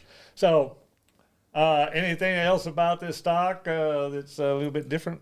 Did we put the carbon fiber forum in this thing? Hang on. This is, why do you cover the caller's name up on your scope? Okay. That is a, again, function over anything else, right? Yeah. That is a Velcro sticker. It just goes right there, because when there's 3 of them. You probably can't see, but there's one right there in the middle. Here, I'll show it. Right there. Just leave it right there. Just point. There's one right here. One right there in the middle, and then the other one. That's for rain. Isn't That's it? for my rain cover. So I didn't cover it just to cover it. It's that's just where it went for my rain. You want to shield. explain what the rain cover is? Yeah, so we put a plastic deal over it. Just you're allowed to have a clear, and they have a size limitation. Yeah. But the point is, it drapes over the scope, and I have 3 Velcro dots on my cover, on my plastic shield. I put it on there, and it drapes over my ammo box, and that's what it's for. You try to work underneath your little plastic shed, and it's right not, there. Contrary to what people think, it is not to protect the scope. It is to protect the action, keep it dry. Yeah, the scope's impervious to that. But you can't stick the plastic under the scope, so we go over the scope. Right, so it goes over the scope, and it sticks over about 18 inches or so. It goes over the ammo box, and that's the idea, is to keep everything dry while you're shooting, even if it's raining. Yeah, and this one, we put the carbon fiber tunnel underneath this one? No, you did on the other one. Okay. So. Bedded by Speedy. Yeah, well, twice bedded by Speedy. Yep. So how high do you raise your cheek piece up to get that perfect cheek weld? I don't, right there. That's where I leave it. Fanboy? He can't shoot without cheek weld. He likes to move that gun over about a quarter of an inch. That's how he gets his windage on it. Well, I use a cheek weld, but I don't race it. You don't have to race the only reason I had it is because when my daughter was shooting, so I wanted to have the adjustability. So see down the center of the scope. Yep. So in your videos, I saw this, and I don't know how many other people saw it. How you had your mirage shield attached to your barrel. Yeah. Damn it! I'm just telling everything. Right. So that's reminiscent to me, and so you can tell me I'm full of shit, but of the way John Mayer, he was just super. I'm gonna cut off his mic. he was super intense about changing any of the harmonics of the barrel, and he felt that if he had his barrel perfectly tuned and he was to put a mirage shield on, it was out of tune. And so I said, I know that you got all your primers and stuff, and you had a conversation with John about tuners. I think you said that kind of brought about the V2. The iteration of the V2 tuner. And so you want to expound on that or expand on that? Or am I just making stuff up in my head that I've maybe seen, maybe heard? Well, the whole Mirage Shield, it's I used to have a heavy one. The carbon fiber ones? Well, it looked like carbon fiber, but it wasn't carbon fiber. And one day I forgot it. I mean, I had this rifle just humming, and I forgot it because my rifles are identical, and they go, but on my gun cases, I had that heavy one on one rifle, and then I had a light one on the other. Mm-hmm. Well, when I went, I put them in the wrong bags. And when I got to buy your rifle club, I had the wrong shield on there. And I said, well, that ain't going to matter. Man. Did it? So did it matter? But tuners don't work anyway, so it doesn't really matter. Yeah. So the weight of that freaking thing alone threw it all out of hell. Right. So well, what do you think the difference of weight might have been? It's like minimal, man. It's like 1 or 2 ounces. Yeah. It ain't much, but it just changes everything. So I just minimized how much I put on there. So I changed to these very thin Mirage shields. Right. And then that's the Venetian blind material. Yeah. And I attach it with just O-rings. You can see I have more O-rings back there. Usually I have 2 O-rings on it. But I was telling Fanboy earlier that you have to use the right O-ring, because if you use too small a one and you put too much pressure on the objective end, you change the power of the scope, like from 50 to 40. So he said, well, I'm not going to get none of those. You can use a hose clamp if you want. Yeah. That way you get the correct. No, but those will be on his website too. Yeah. What's the number to use for that one? Cortina hose clamp 1, and you'll get those at a 50% discount. But anyway, and then in the front I just put a piece of Velcro. So now instead of having 3 pieces of Velcro like I used to have, now I just have one in the very end. Well, John Myers, and there again, people aren't real observant when they've got world-class competitors. Well, you couldn't be with John because he built the coffin. I called it the coffin. He built that box purposely so people would not see his equipment. Yeah, and so he had the little standoffs to hold the Mirage up above the barrel as it was mounted on there. Like I said, it's similar to the new ELR Manor stock that's got the little standoffs on it to mount the Charlie. Yeah, the Charlie Tarek or the Night Force prism system on it. Yeah, but anyway, those are some of the things. But the rifles are identical. Collis 10-50 scopes on there. Borton BRM XD actions. And I have the serial numbers memorized, believe it or not. Yeah, what is it, 001 and 002? Yeah, 1 and 2. Pretty tough. I even got them memorized. I got to play with them before you did. I got Flavio Fare triggers and, the Neo X. Right. So that's what I was going to get to next. With you taking the Neo X now to Europe, to Britain. Yep. You shot it at Southwest Nationals, and now you've taken it and had success with us out there in South Africa. What do you feel about that rest as opposed to the standard Neo that we were shooting, up until about January? Well, it's lighter, so I get to travel with it easier. Right. It's just really stable, and it sets up way faster because of the pivoting head. Right. What modifications have you done to it that suit your needs better than maybe I have for bench rest? We're trying to. Nothing. Did you change any of the how it showed up? How it showed up is how I use it, and come out of the box and you're using it. Yep. Send it. How do you clamp your side plates to your stock? Loose, tight? God dang, you just go into it all. Let's see here. Oh, that's pretty tight. Yeah, I get them pretty snug. Okay. Well, I use those Delrin ears. Right. So, I'll tell you a story about those. I made up those ears for my Neo back in 2016 because the sandbag would trap my stock. Right. And that was illegal. So when they tried to lift the gun up, I made this Delrin. And that for sure you lift the whole rest up with it. No. No, but I mean if you had the ones that trapped. Oh, yeah. So I made these ears like that. Fast forward 4 or 5 years, and then I did the podcast with Seb, and he told me he was working on a new rest. And I said, hey, off the air, I said, hey, let me send you some pictures because I'm going to want you to make me some ears like this. Or if not, I'll make them. But, this is what I did. Right. So I sent them pictures, and that's where those Delrin ears came from. And well, they were great. I said I've played with them. I think Henry's got one of the rest too, and he tried them in there. Yeah, because you don't have to worry about that sand compressing on you. Right. Well, I said, that release is so critical, especially as the recoil gets greater. You don't want something to get stuck in there and then jumps out, and that's how you start getting all those crazy shots. Yeah. So that's where those ears came from. So Seb made them, and yeah, he did a good job. Well, we have any more questions about Erik's gun here? No questions about the gun. I think we've told everything about it. Good. And I won't even say anything about the scope. So we've got that. We got the dies. We got that. Free bore length.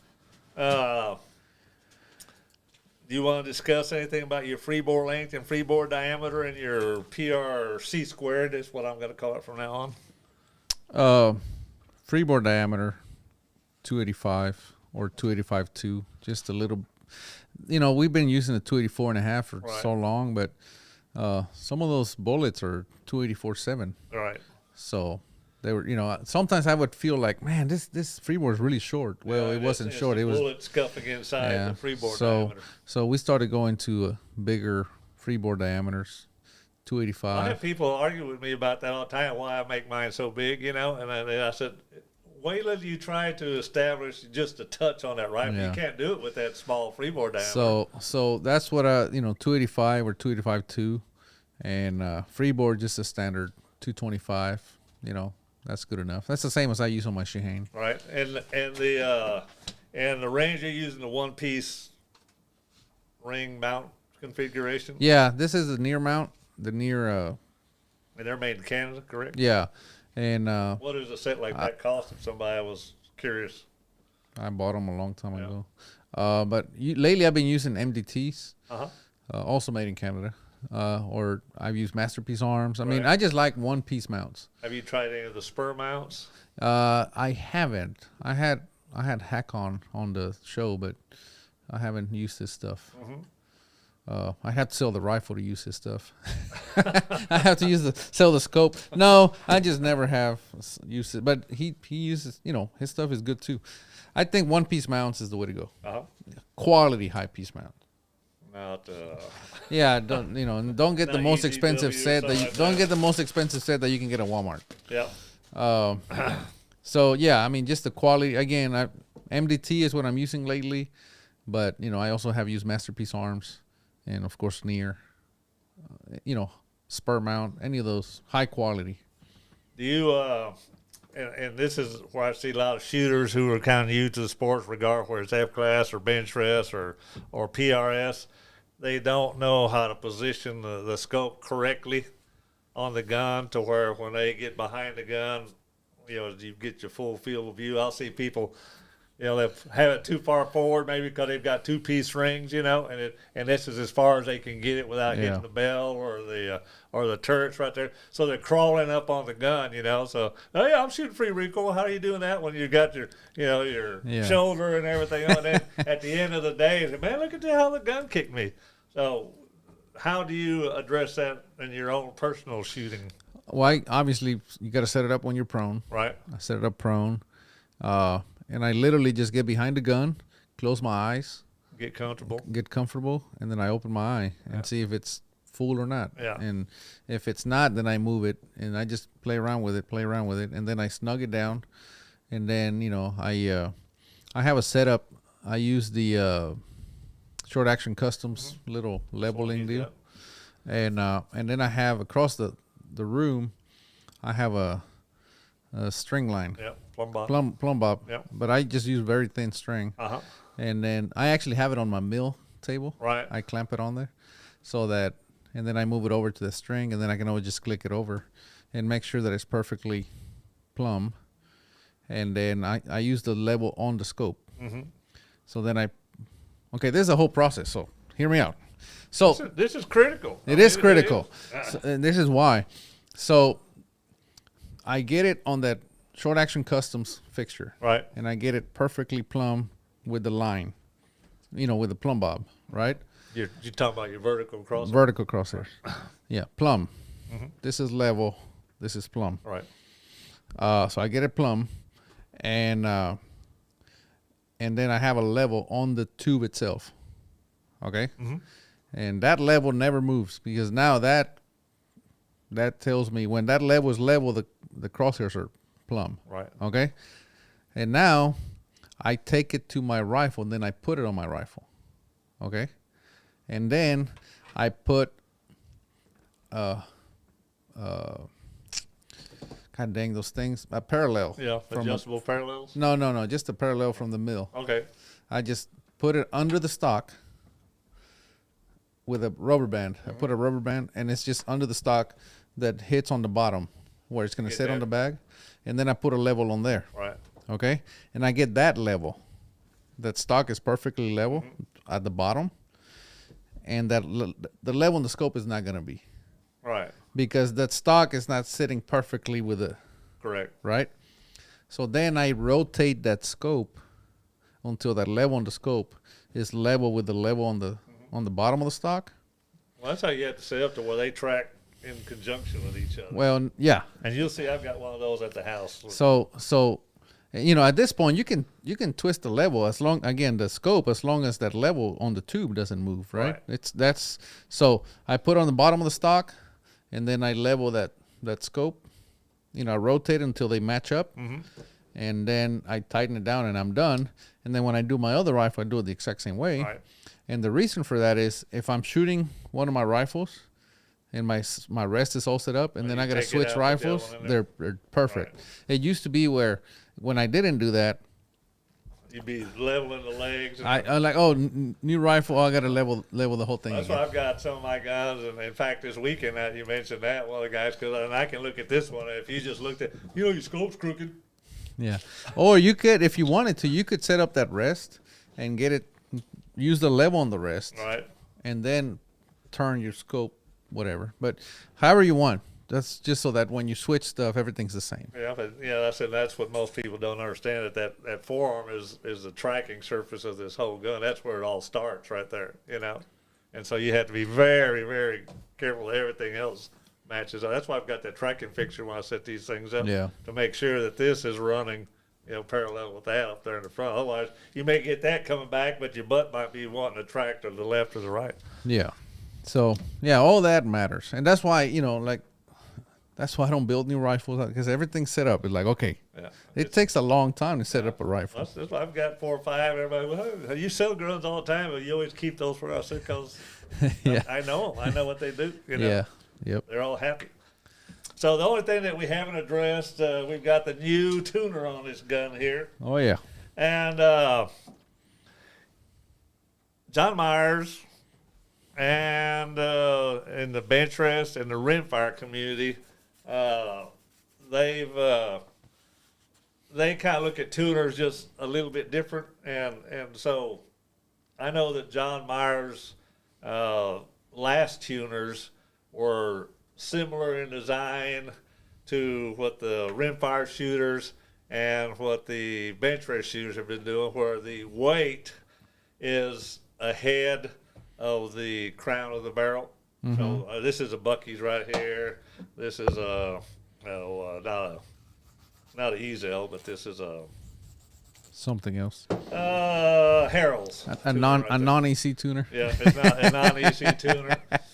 And in playing around with your tuners, I've shot long enough and I can shoot well enough, and we load there at the range that I can do with powder what most people can do with a tuner, and I can do it quicker because as soon as they post my targets, I can evaluate that group and I can see what I need to do, if anything at all. So, and like you, we establish that window of where that gun is in tune. We try to stay in the middle of it, so we've got, latitude go either way on that. But just like I switched over to N133 powder, not because I needed to or anything. I've got plenty of the old T powder that's like the powder in bench rest. I couldn't talk to my customers intelligently about the 133 that 90% of the bench rest shooters shoot, So it didn't behoove me to shoot T powder. Well, I shoot T, Well, then I'm no longer of service to my customer from that point forward. Right. So I bought plenty of the 133, learned to shoot it, and now I can talk to if you were shooting bench or if Fanboy was getting into benchers, which he's longing to. I could talk to him and tell you where to load and this and that for it. Yeah. So we're getting more and more people looking at tuners. Gene passed away, so there's no longer any of these.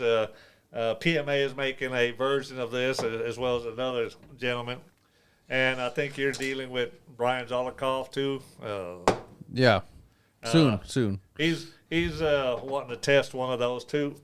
The thing that we found, you don't have one of your extensions here, do you? Yeah, I'll get you one. Okay.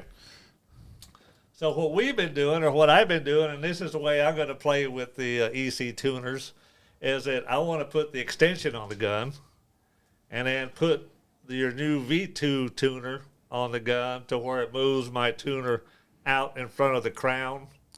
That's how Gary Costello runs it. Right. And so, well, you know, he's another one of the guys I talk to almost every day. So yeah.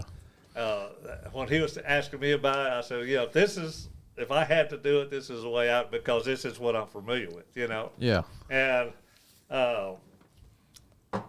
so if any of your customers wanted to try that theory where it moves a tuner out in front of the crown right there, could we put together a little package deal for them where they can buy the adapter and the tuner?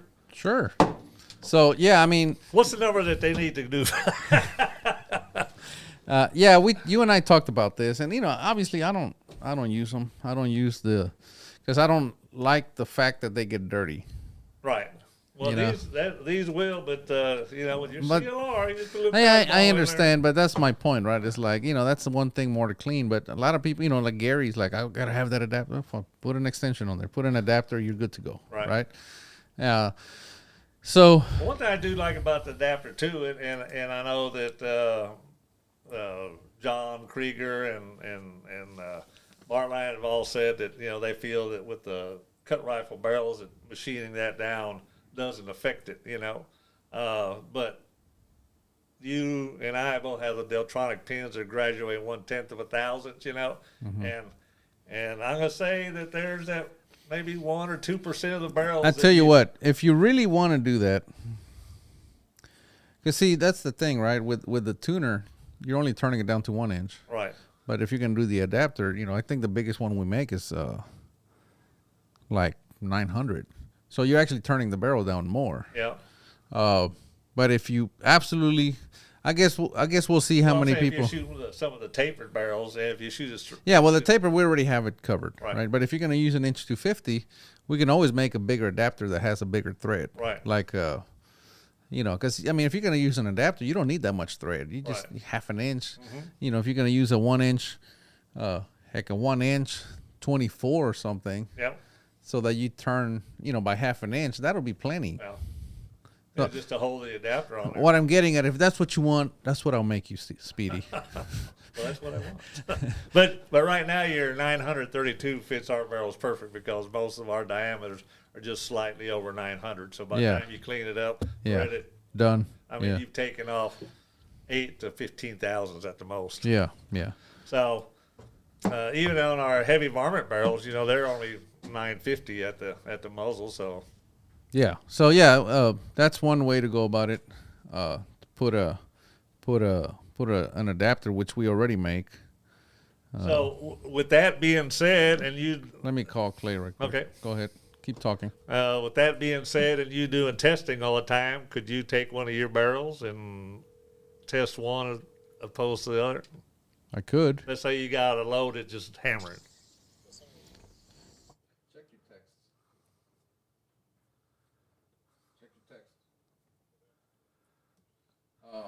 So let's say you let's say this barrel right here that we know is competitive, and we just wanted to see if it was maybe, you know, and there again, this is all based on supposition from all the bench press and rimfire shooters. You know? Yeah. I mean, they've even got, you know, calculations for barrel length and where you should crown it and everything on the rimfire ones because of the longer barrel time and the greater harmonics and all that.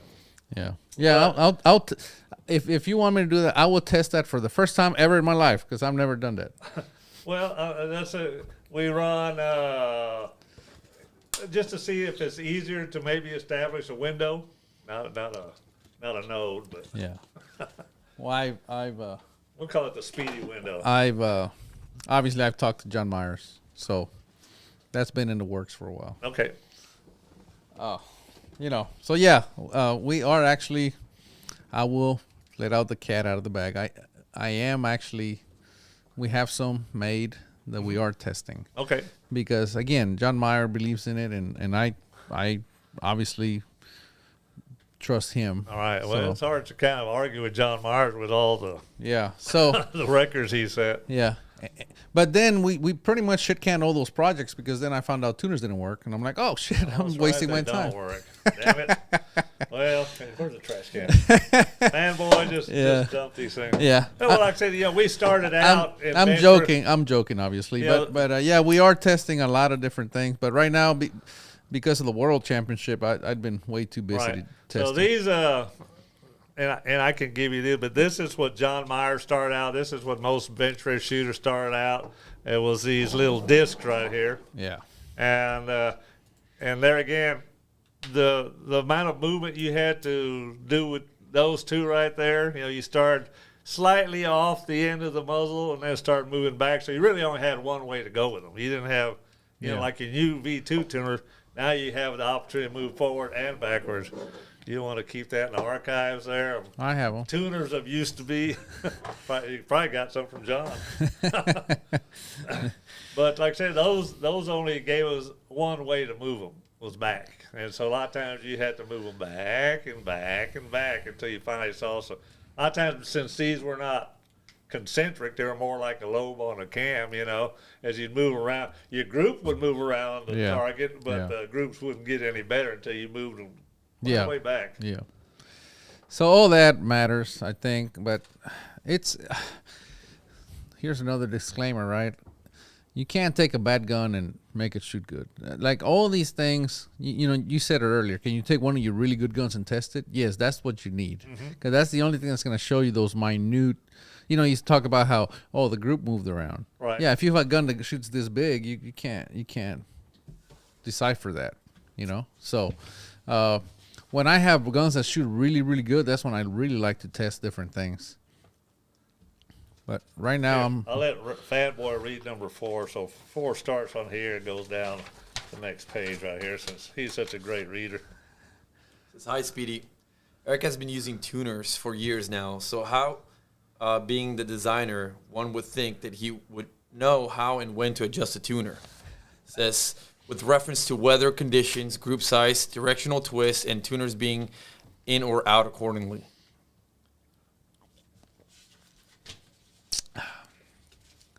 And the gentleman furnished some targets right here. So his belief is that he moves the targets based on a barometric pressure of 29.8. And when he sees that move, he moves it in or out. He didn't really go into detail, but these were the targets. I don't know if you want to show those on camera.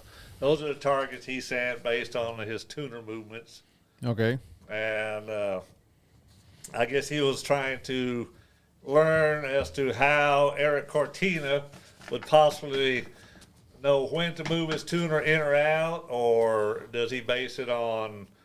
So I do it the John Myers way. So this is one of John Myers' tools right here. Did you get one of those? So I do it the John Myers way. Did you get one of those from John? I'm gonna kill your microphone, man. That's what All right, you're back.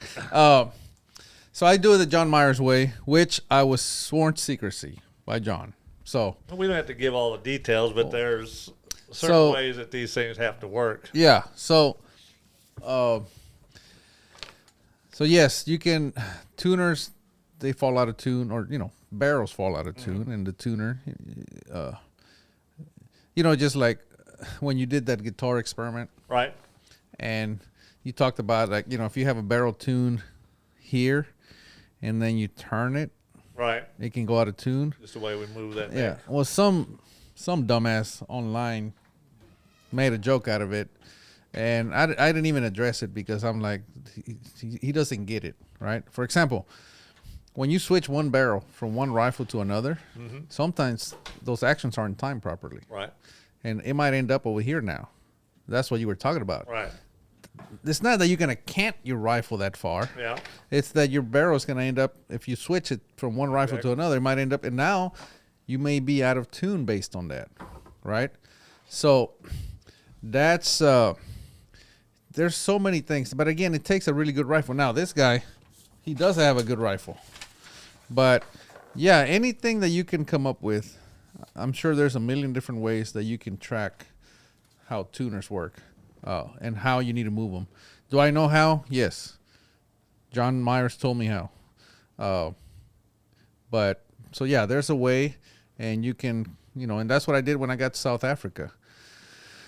I took some readings, whatever, and then I tested different settings, and sure enough. So are you using a Kestrel now in lieu of this? This used to be a performance engine tuner. This is the second one. John gave me one, and of course everybody had to look at it, and they broke it. So I bought, this is number 2 right here. I use it all the time in conjunction with keeping my rifle in tune, just using the powders. So, but it works exactly the same way as it does with the tuners. But anyway, yeah, there's ways.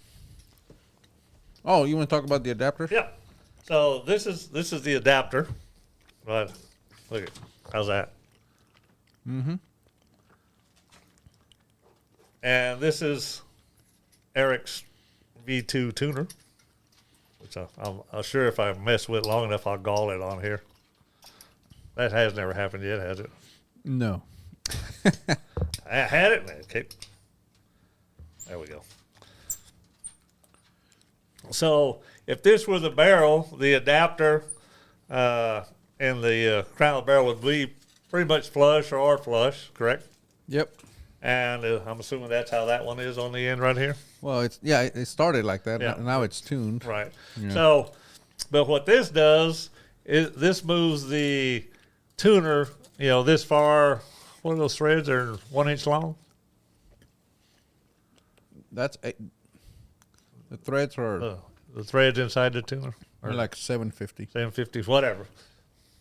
This guy makes them. He should know just. But anyway, this moves the tuner out past the crown of the barrel, and it shifts the weight out a little bit. So that's more sticking forward, out like so- inch and a half, like inch and a quarter. Right.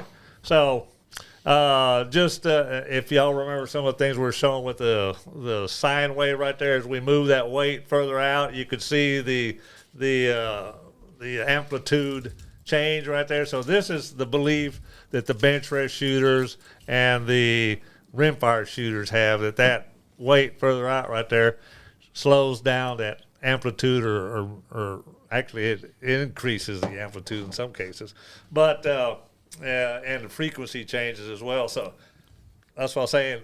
If some of your shooters wanted to test this thing, would there be maybe a discount for both of these, and then we could get the feedback from them if they bought this as a unit? Let me see it. Yeah, we can do a Speedy discount.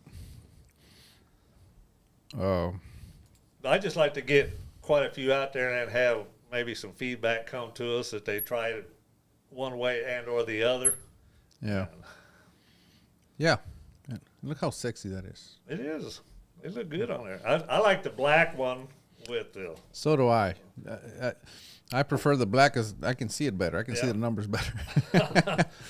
Well, I like the black tuner with the silver. Oh, like you adapter, did in or vice Brandon's? versa, either Like way, you did but- in Brandon's Swar's Yeah. rifle? Uh-huh. Yeah. Yeah, we And can it's do that. shooting good. Yeah, let me come up with something. We'll do a little discount code. We'll call it Speedy. That's your discount code, Speedy. Discount Remember? code Speedy. My address for the Christmas cards is. But yeah, we can do something like that. What else, boss? Okay, we're going down the list. So we just went through the. I think that We're done with the rifle, right? We're gonna remove it so it's not Yeah, we in can the remove frame. it. People are complaining. They want to see. Alright, They want to but see Speedy. Just look at all they've learned. Does that got the carbon fiber underneath it? I think the rimfire shooters would probably be a lot more interested in that longer one too. They use it because we have an adapter for half 28, 5/8, 3/4. Yeah, So they've the got those rimfire, barrels. they all use. They've got those barrels that are like 900 in Yeah, diameter. so they all use adapters anyway. So that's that. What was your cleaner of choice in South Africa? Oh, I You used said you took your own CLR out there. I'm going to catch Patch you up out. with one of my guys. patch out. The patch out Did products. they have any And issues? I You also- bringing chemicals into the country? I didn't ask. Just put them in your bag. I had it. I had it in my gun case. Yeah, and I had somebody said that Thorough Clean, because I use Ioso. Uh-huh. It's made by Ioso. Yeah. Because somebody was saying, "Oh, it works better than Ioso," and I'm like, "It's made It by is Ioso. It is Ioso." You jackass. Yeah. Fritz. All right. So Fritz. So Fritz actually uses because he had a different tuner on his rifles. Right. And at V Squared finale, Well, he was using the Buckies in the past. I made him adapters so that he would use my tuners, so he could use my tuners, and he likes it. Right. Yeah, So- he told me that he's switching over to your tuner, but he had to use that adapter because his barrel's threaded. Yeah, well, that's where 7/8. that's where 32. that's why we have those adapters, because of Fritz. I don't make many special things, but Yeah. for Fritz I did. Well, he did win the V2 with that thing. Yeah. No, he didn't win it with that. He would have won the worlds with it, but he didn't go. Yeah. Too bad. I know, I jumped his ass on that. So, and we kind of talked about this, and I had a lot of people ask me from the last one. We talked like when I teach shooting, and we kind of touched on this a little while ago. I like to teach the economy of motion, do as much as possible with as least like playing movement as guitar, possible. yeah. So that you can, focus more attention on your conditions out there. When you set up on the ground, how do you set your ammo up or anything to minimize your focus on that and keep it focused, down? So I get on the gun, just like we were talking about, Right. and I put my ammo box right there to where I can reach it without picking up my head. It's right there, and I use a right bolt, right port. Mm-hmm. So I only use one hand, and I stay on the gun the whole time. I'll Right. shoot, follow through. This is very important. A lot of people, I see a lot of shooters, they don't even follow It through. looked like a And prairie I'm- dog coming in. and out I'm of the like, hole. man, whatever. But I follow through, push my gun forward, open the bolt. Do you try to call your shot when you shoot it, or do you just? No, they're always on. I used to, but not Mr. anymore. Humble. No, I used to back in the day, but now Right. I don't. Again, back to economy of motion. I don't think much. It's Right. just do. You know what I mean? It's all. Yeah, it turns into muscle memory. Yeah. So, but anyway, it's one of those things that my ammo's right there, my bolt's right here, right hand, right bolt, right Right. port, and keep my head down because I don't free recoil, and I'm just always on the gun. So I move I very saw little. what happens when you try free recoiling. I'm just saying. I move very little. Yeah, I was doing a video for the members, but yeah, it's I just move one arm. Right. So you fired the round, you open the bolt. So are you wasting time by taking that round out and putting it back in the box, or you just dumping it on the ground? I dump it. Okay. Not on the ground, but just in the box. Yeah.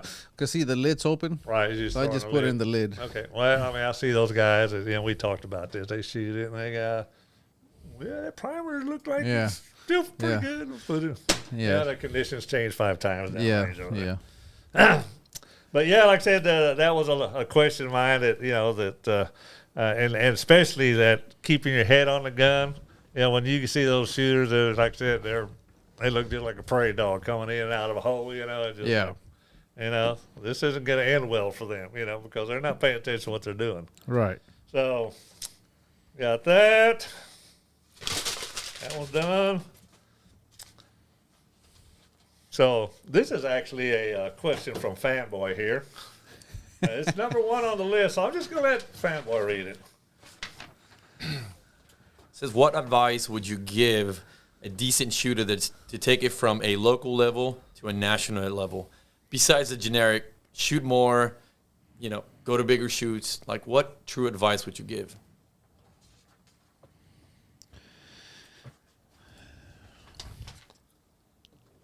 It depends, right? Like it's hard to give generic advice because it's when you're trying to go to a national level match, it changes, right? How do you handle pressure, right? Mm-hmm. Like you have some of these shooters like that are, I don't know, they came from other sports that were under high pressure all the time. Right. Those guys can handle the pressure. It's not a big deal. So I would have to know you, but the main thing is you need to be able to handle pressure and not care about winning or losing. Right. Well, I think that's when we talk about, and when we shoot, we put ourselves in a position to win.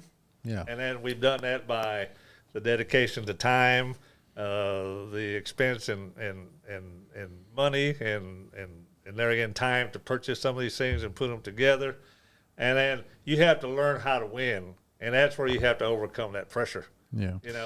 And winning is just, it's almost as difficult as the rest of it is, but you have to be able to take that chance and say, hey, like you were talking about, if I lose, I lose, but I'm going for it. The biggest thing is you're there to learn. You're not there to win. And there again, you cannot learn if you don't go to competition. You can't put yourself in a position to win, to learn how to win, if you're not there shooting against Erik or any of the other guys on, So. Yeah. So you're there to learn. So go with that in mind, and you're gonna do fine. You'll get better. You're taking notes. You're watching the other shooters. You know who the good shooters are. You kind of pay attention to how they set up their rifles. What they do, how, what kind of process they have, and again, you see a lot of the top shooters, they have their own system, right? But they're all going to have a system. The new guys, they just show up and they're bullshitting. They're laughing with their friends, and that's fine. However, they're not winning. Right? What are the guys winning? I usually sit by myself, and everybody comes in. How come you're being a dick to us, Speedy? I said, I'm not trying to be a dick. I came over here to win. I said, if we want to go eat and have a good steak, we'll go ahead and do that, but we don't have to come all the way out here to BFE to have it, Yeah. So again, it's what are your goals, right? They need to be well defined, but be there to learn. That's it. Mm-hmm. So you just have to go to those matches, Fanboy. Yeah. This is, there's questions are coming in on the phone, too. Well, they even want to know when I'm going to be back at the shop. Not today. What did I want to see here? This one I sent to Tim Vaught the other day, and this is, kind of my approach to, if you think of anything of value in there that you might. All right, so it says winning is the sum of the whole. It requires discipline, dedication, determination, focus, and learning. What was the last thing you said? You have to go to learn. Yeah. Yeah, and you can't learn if you're not focused. And you can't learn if you're not determined, because you're not even going to get yourself out there. Right. Same thing with dedication and discipline. Even if you learn, and you don't do it, you have to what's the yourself, point? Yeah. So, yeah, it's if you want to send that to yourself and post it with this deal right here, you can. Yeah, but it's so everybody know what we're talking about. Yeah, it's it takes a lot. I always tell people, I can teach about anybody how to shoot in about a year. Shoot as good as me or better. But teaching somebody how to win it's hard. Because, again, like the way I realize that I'm like, man, it's every time I'm under pressure, I don't perform the same. Mm-hmm.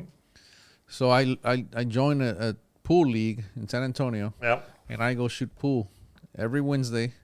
and every Friday. Wednesday was league, and Friday was tournaments. So I was under pressure twice a week in competition mode. And man, I'd be driving home pissed off because I made a mistake. But guess what? I did it every week, every week. Shoot mad. Yeah, no, I did it. I did it until I got to the point where I could perform under all that pressure. And I said, okay. And then guess what? It transferred to shooting. Right.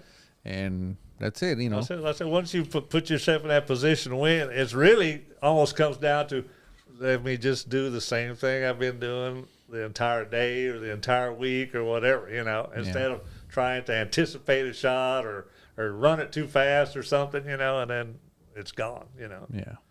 Yeah. So, you know, it's come down to this. Like, David Joe is the one that noticed that. He says, every time I won the Texas State Championship, I won it 4 times. And he said that every time I won it, I was behind. But when it came down to the last match, I never choked. Right. And when it came down to Southwest Nationals, I was right there. I was in second place until the very last string. And I pulled it off. Well, that's what most people choke is in that last string when they've got all that pressure. Everybody looking at everybody tell, man, Derek, one more string like that, you got it. And they go, So David Joe's the one that pointed it out to me. And I think it comes from just being under pressure, from being used to it. And Timmy Vaught told me this. He says, you shark. He goes, you're over here acting like nothing's going on. He goes, you're like that close to winning Southwest Nationals, and you're just like another day. Yeah. I said, it is another day. It is, and you know what? Sometimes when you look back and you won, it's like, man, they wouldn't do that. Yeah. You know? It's just but you also realize all the mistakes that you made along the way that could have cost you. You know, I wish that should have been a 200 with 18 X's instead of 250 with 13. I got pretty sloppy here. Yeah. So anyway, it's you just get used to it. You know what I mean? And you have to. You have to get used to it. I tell them I like to win. You know, they say, well, who do you think is going to win today? I said, well, somebody's got to win. Might as well be me. You know, and they said, well, that's being cocky. You know, I said, I'm not being cocky. I said, I really do like to win. It's fun. You know. Yeah, I always tell people that. I said, I'm the best shooter here. I just can't prove it on paper sometimes. But if you have to think that way. Right. I believe that you have to honestly think that. And it's not, let me expand on that. Because when I tell people, oh, you know, I'm the best shooter here. That's just not me talking. That's me thinking, how much preparation did it go into this? Oh man, I've been for 2 months. I've been doing this. I've been doing the other, and you know, and it's the sum of everything, right? That's what I said. Yeah, and I'm like, I'm prepared, right? Now, does that mean I'm going to win? No. Well, it'd get pretty boring if I could just win everything. Well, you know, I've known you for quite a while since you came out shopping. We went through all the blueprinting and barrel fitting and everything else.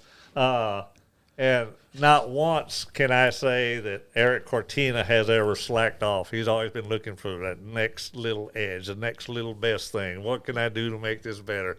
You know, and I've never heard you one time say, you know, that's paying ass. I hate doing it. You know, it was just like, that's what the requirement is for me to do that. You know, if I want to win, this is what I got to do. I got to do X, Y, and Z. I can't slack off on X.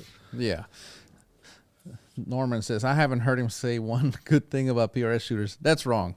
I have said many good things about them. They're good shooters. They're it's just a different sport. Right. That's it. But I have a lot of good friends that are PRS shooters. I built a lot of PRS guns. Yeah, we just joke around about that, but everything is got its own skill, you know? Yeah. I mean, I'd probably be dead after throwing myself in those little mouse holes and swinging bridges and hanging upside down inside a helicopter. Yeah, but, you know, it's just different things. But I tell you what, man, winning the world championship as a team, that's going to be way up there with the things that I've done. Mm-hmm. Like, it's up there, man. It's awesome. When's the next World? 26. 26. Bisley, England. Yeah. It seems like a long way away, but it's not too long to prepare. Yeah, so if you talk about preparation. About that World, That's only like 6 barrels away. Yeah, exactly. What is required, and a lot of people don't know, what is required to make it on the world team, either as a coach or a captain? Well, it depends.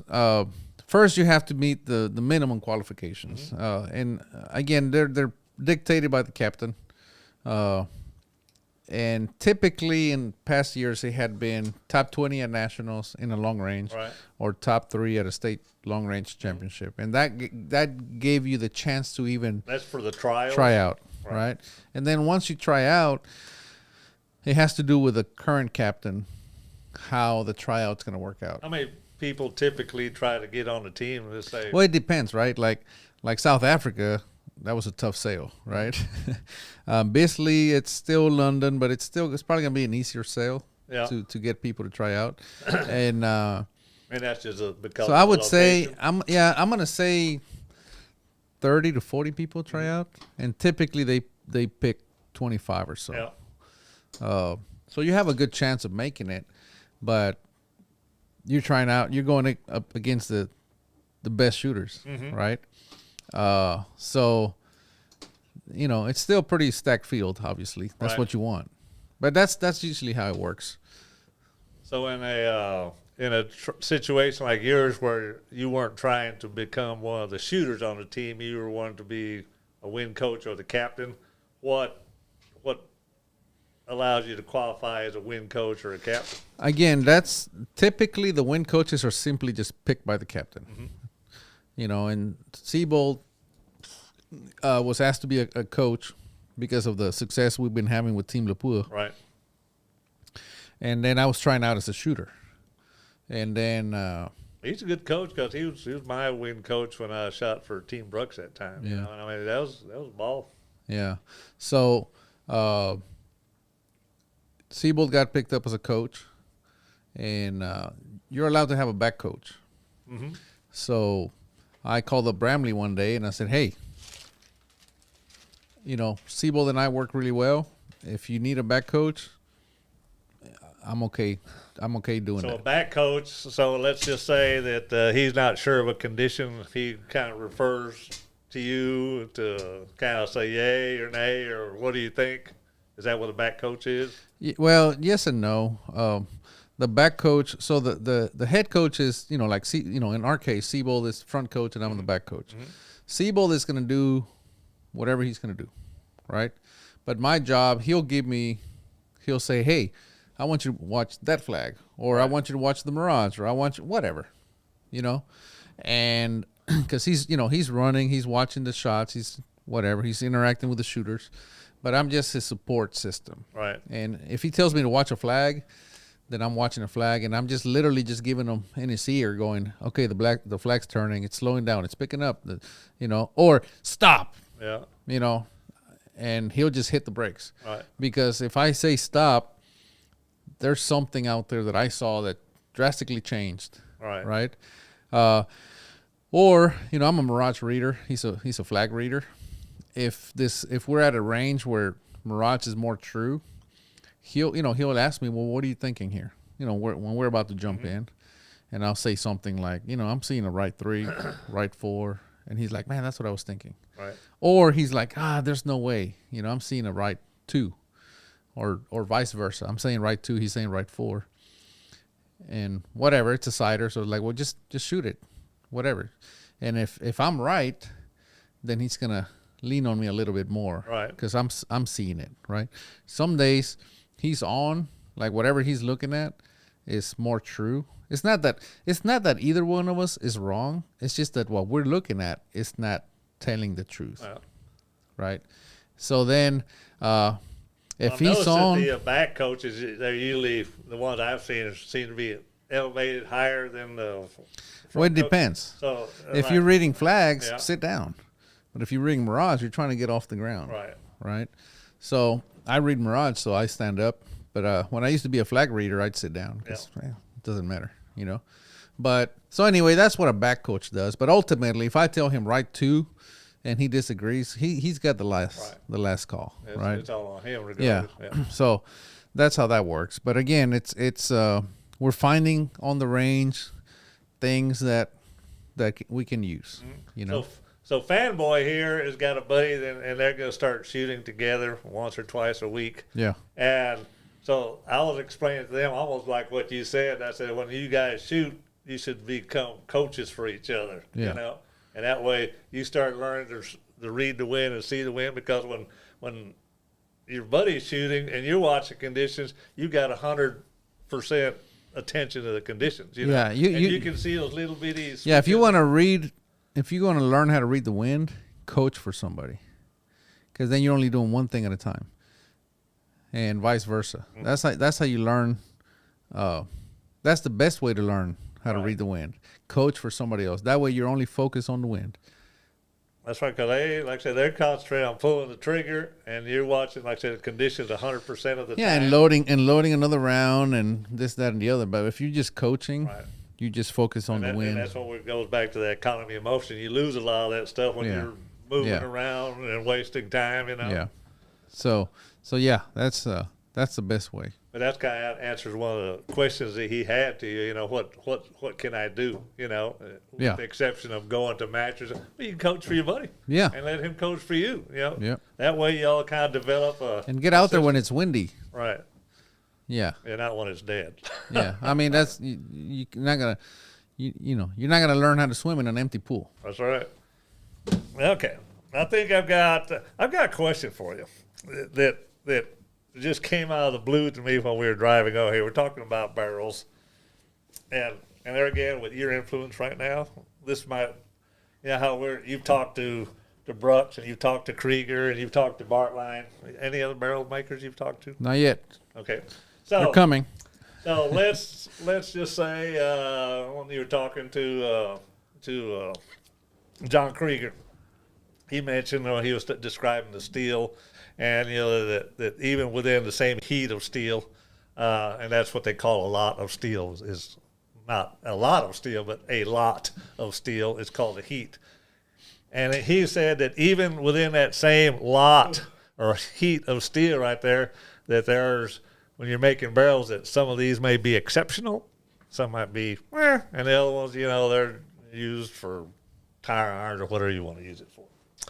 So what would be interesting, if we could get a heat of steel and chop it up and send that same steel to Brooks, to Krieger, and to Bartline, and then test it and see if it's the steel or if it's the manufacturer. And we could do a test and not mention any names, you know, because you know, you don't want to start a war. So here's the problem with that idea. I don't see a problem. Oh, I see a big problem. They're going to be like, hey, man, we're busy making freaking barrels over here. We don't have time for you, you know, whatever, you know. Because but to them, if they've got 10 pieces of barrel cut, that's, you know, they're just, you know, they're pre-contract all that stuff anyway. I didn't say do it for free. I understand, but I'm just saying, I don't know. I mean, I guess, now how many barrels can you make with a heat of steel? Well, I don't know what a heat is. You know, when I used to this sounds like a $10,000 experiment. Well, when I used to well, hey man, we're not ELR guys. Yeah. Well, you are. I don't have that kind of money. I would go, and this is Ed Shillen, you know, did this as a favor to me. I think he did for some other shoes, but he let me come to the shop, and we'd see the different lots of steel they had on the floor. And let's just say they had, I think each length of steel was, you might want to call Shillen and talk to them because they're a different type of barrel manufacturer. I think the barrel lengths were like 18 feet or maybe 20. Mm-hmm. And so I'd say, well, let's, how many of this lot do you have? And so we want to have several lots of steel that they had enough to where they could put 3 or 4 lengths of that steel away, and they'd make me one length of steel with whatever amount of barrels that would make. It usually be like 5 or 6, you know. And so this would be lot A, lot B, and lot C. And as soon as I would get them, and this is when I had guys working for me so I could take my time and do what I wanted, I would immediately chamber all the lot A's, lot B's, and lot C's, and I'd go out and start testing them. And then so when I saw that maybe lot B had a lot higher percentage of barrels that shot well, I'd call Ed up and I'd say, hey, I want lot B, and I'd say, whatever amount of barrels that makes, and sometimes it'd be 20, 30 barrels, I'd just take them all. Yeah.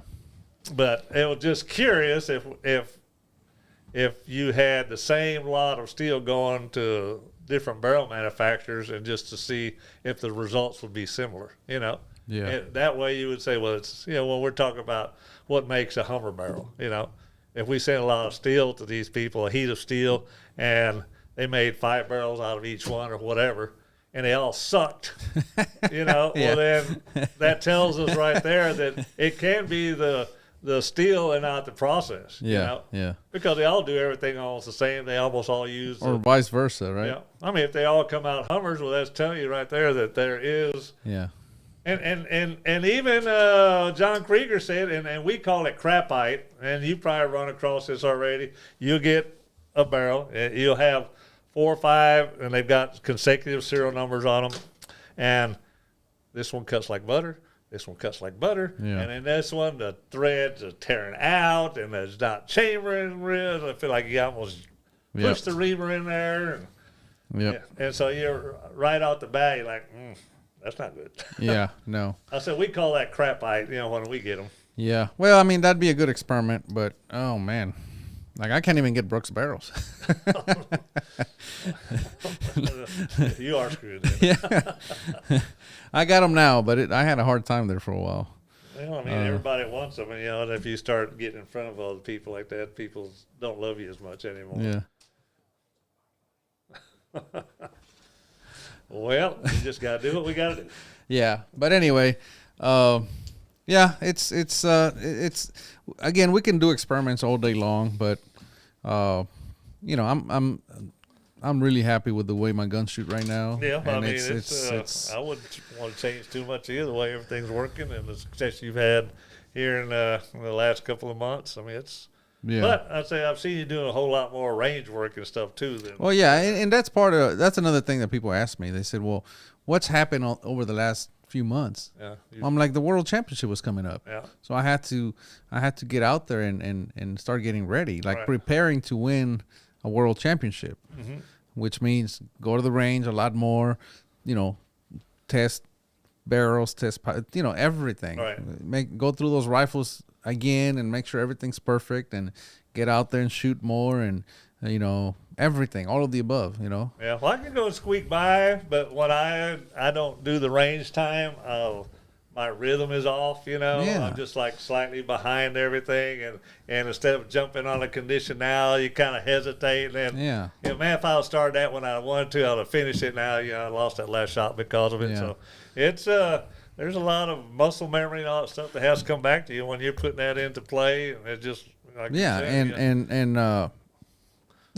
after the World Championship, I'm gonna slow down again because it's really hard to stay. You weren't slowing down this morning. I said, "What are you doing? You're out shooting, man. That's because Texas State. Get ready for the Texas State." Well, it's coming up, right? But I'm gonna have to slow down. Otherwise, it's hard to maintain the space. Right. And slow down for about a couple of years, and then start ramping up again for the World Championship. Well, I said, you still have to make it enjoyable where you can go to a match and just like visit with the people and talk to them. Because a lot of people there, they may have come just to visit with you, talk to you about something that they're afraid to ask on the air or write down, and because they think they're jackass, but when they're talking to you, it's a different story. So it's a different level of preparation, right? And it's hard to stay at that level that I prepared at for the World Championship. That's what I used to. I used to have my play year and my serious year, and my play year, all that stuff I heard about last year, about the new scopes or the new rings or the new powder, new bullet jackets or whatever it was. I laid off that on that serious year, and then as soon as that was over, I had all the stuff there. Now I'm going to try it out. So because people are, in your position, my position, people always want to know, what do you think about this? What do you think about that? Have you seen that? If we don't touch it and have our hands on, how can we talk to our customers intelligently about it? Yeah, it's hard. So let's see. We're almost to the end here with the questions. This one you kind of were talking about this before we started the live feed. It says, does Erik believe in convergence? It seemed like Mr. X did in his interview, and Erik seemed to agree. Who's Mr. X?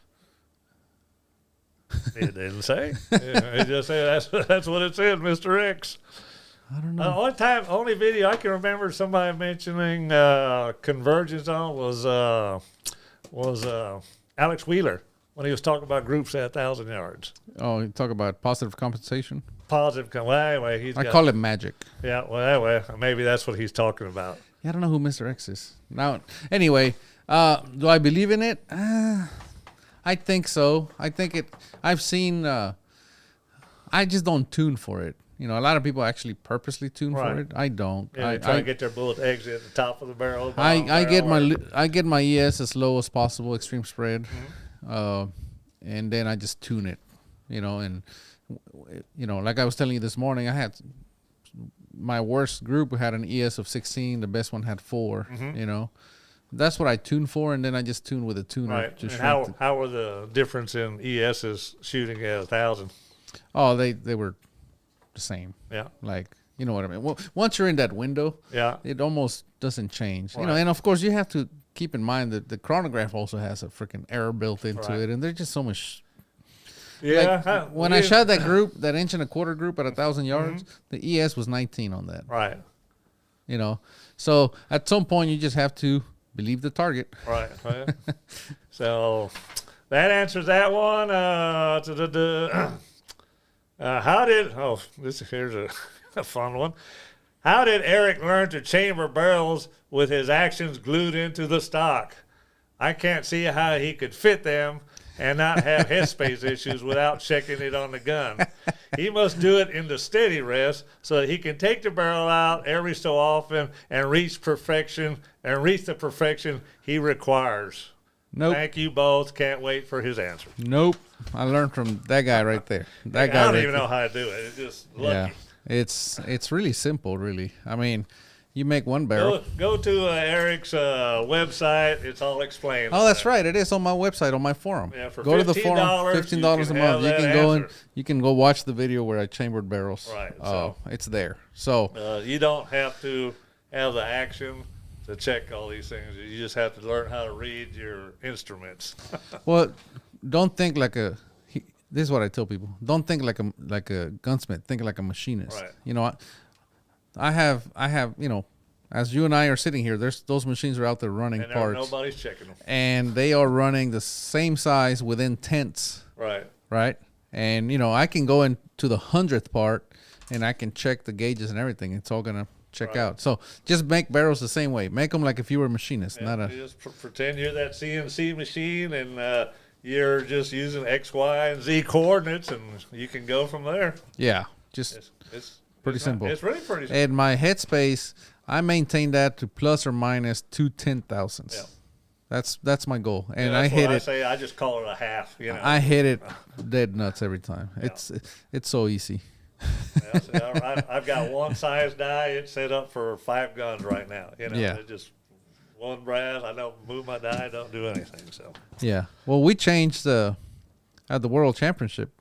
I didn't even tell you this, but we ended up using my PRC for the team match. Mm-hmm. Oh, that's right. You were telling me about that when you used somebody else's ammo. And we had to use Jay's ammo because I told you I didn't have enough ammo for it. But Jay also chambers like we chamber. Right. And he maintains the exact same headspace that we maintain. Mm-hmm. So I use his ammo on my rifle. I changed the seating depth, did a tuner test during practice day, and gold medal, baby. Keep it simple, stupid. Yeah, but it's incredible. And there again, and that probably relates back to what you were talking about, teamwork. Yeah. You know, I mean, the teamwork. Yep. Yeah, if you've got 5 different chambers and 5 different this, I mean, how can a captain or a coach, you know, maintain any type of semblance between one gun or the other? James is asking, what did you do for a living previous to being a pro shooter? Gigolo.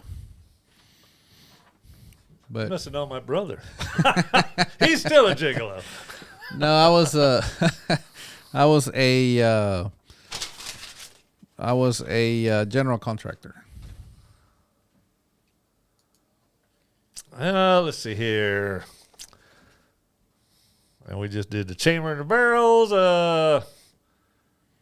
Here. Oh, he's running out of questions. Oh no, I just wonder if it's even worth reading. Nah, it's pretty good. All right, go ahead and start posting some questions here on the forum. We're gonna on the chat. We're gonna have some questions here. We're gonna have time for some questions. Did you have another one there? No, it wasn't worth reading. Have you ever been this good looking? Yes. Here, I'll let the fanboy read.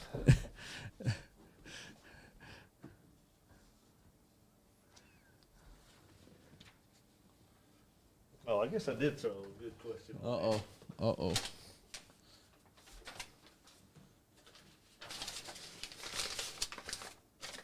We're waiting on you, fanboy. Okay, it says, I appreciate you going over on caliber 308. It says, in sling or FTR class, you're limited to caliber, but what else would you consider to be the best to get out of the rifles? What are they asking? That one's for you, Speedy. What should they consider to get the best out of a rifle in a 308? Like what can you make them compete with open? That sounds like a TR question. It is sling or TR. Well, they're trying to see how they can get the 308 to shoot better. You know how you can get your 308 to shoot better? I think your next turn into a interview 6VR. It needs to be with Fritz Braun, who won the V2, and he and I have been working.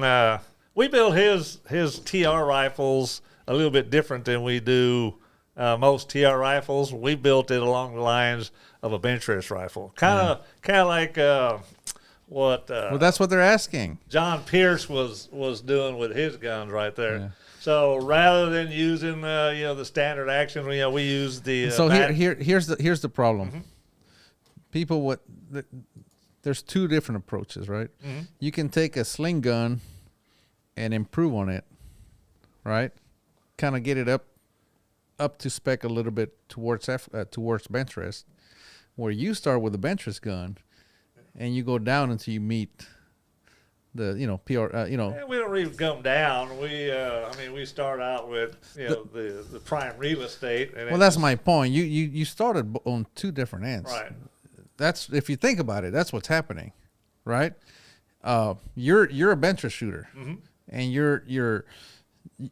you can't build it exactly like a bench rest gun because they won't meet F-class rules, right? So you have to. The point is, you start with a bench rest mindset and you work your way down, whereas everybody else, or not everybody, but the other approach is to start with like a sling mindset and work the way up. It's just like I started with you, a bench rest. Yeah. And then you came down to F-class. Yeah, but went up to F-class. Right. Whatever. The point is, there are two different approaches, right? You're building it like a bench rest rifle. Right. Well, we know what works and what chamber configurations and all that work. The reamer that we came up with for our FTR guns. I don't know how many. Yeah. Matches it's won. Look at Fritz. Look at Jason Peel. There's just tons of those guys. Look at the Team Texas. David Park. All those guys. Otis Riffey. Those guys were just tearing it up using those reamers. Yeah. And so, and it was basically kind of the same approach that you did with your dice when you start sizing your 7PR CW round. Yeah. We knew the precision that we wanted into it, but we had to make allowances for those guys to be able to shoot that gun on the line, especially with a bipod and all that, and not lift those legs off the thing, keep everything off the ground. Yeah. So, we knew the premise that we were trying to overcome to begin with, and then we built a dragster. So to answer that question, have Speedy built your rifle? Well, that's what I think if you take Fritz Braun and bring him into an interview, because he's rode that journey right from that guy who had the Savage all the way up to the V2, which that's almost as prestigious as winning the world. Yeah, it's pretty tough. So, anyway, that's Here's how the that one works. that I tore the page up and you got me. All right. Do you see any difference with your tuners and barrel contours? I shoot an MTU contour. What I need, the same style tuner as someone with a smaller diameter. Yeah, that's why they're movable. You know, you move it back and forth. Mm-hmm. So, yep. I got another one right here. It says, do you see any advantage of using a spotting scope versus not? It depends on your shooting style. I mean, there's a lot of shooters that use a spotting scope. I don't, and you know they do well with a spotting scope. So it's just going to be your preference and how you prefer to shoot. Yeah, and that's that potential to lose a condition between what you saw on the spotting scope and what you see back when you get on the gun. Yeah. Here's one. It says, the more I listen to you and Erik, the more my eyes are opened to what is hardly, if ever, discussed anywhere else, and not at all. Yet, when Erik's interviews other top-level compares, I am now starting to hear, if I hadn't wrinkled this up, I could probably read it. I am now starting to hear the little nuggets that you mentioned in your first video podcast, where I am listening to most of you and Erik's videos with more discerning ear and with a pad and pencil in hand. Wow, what have I missed? And it says, and then he wants to know what your thoughts are on your glue ends versus your bolt end. Well, Do you see any difference? There shouldn't really be a lot of difference. my rifles, one of them's glued in, the other one's bolted. Right. And as long as the bedding's good, I don't think it matters. Mm-hmm. I'll tell you what, though, when it starts to rain, I prefer my glue in. Right. Yeah, everything just runs off the side. Yeah. Yeah, other than that, I mean, that question talking about, you know, I guess mainly a comment about people that, you know, things that you and I talk about.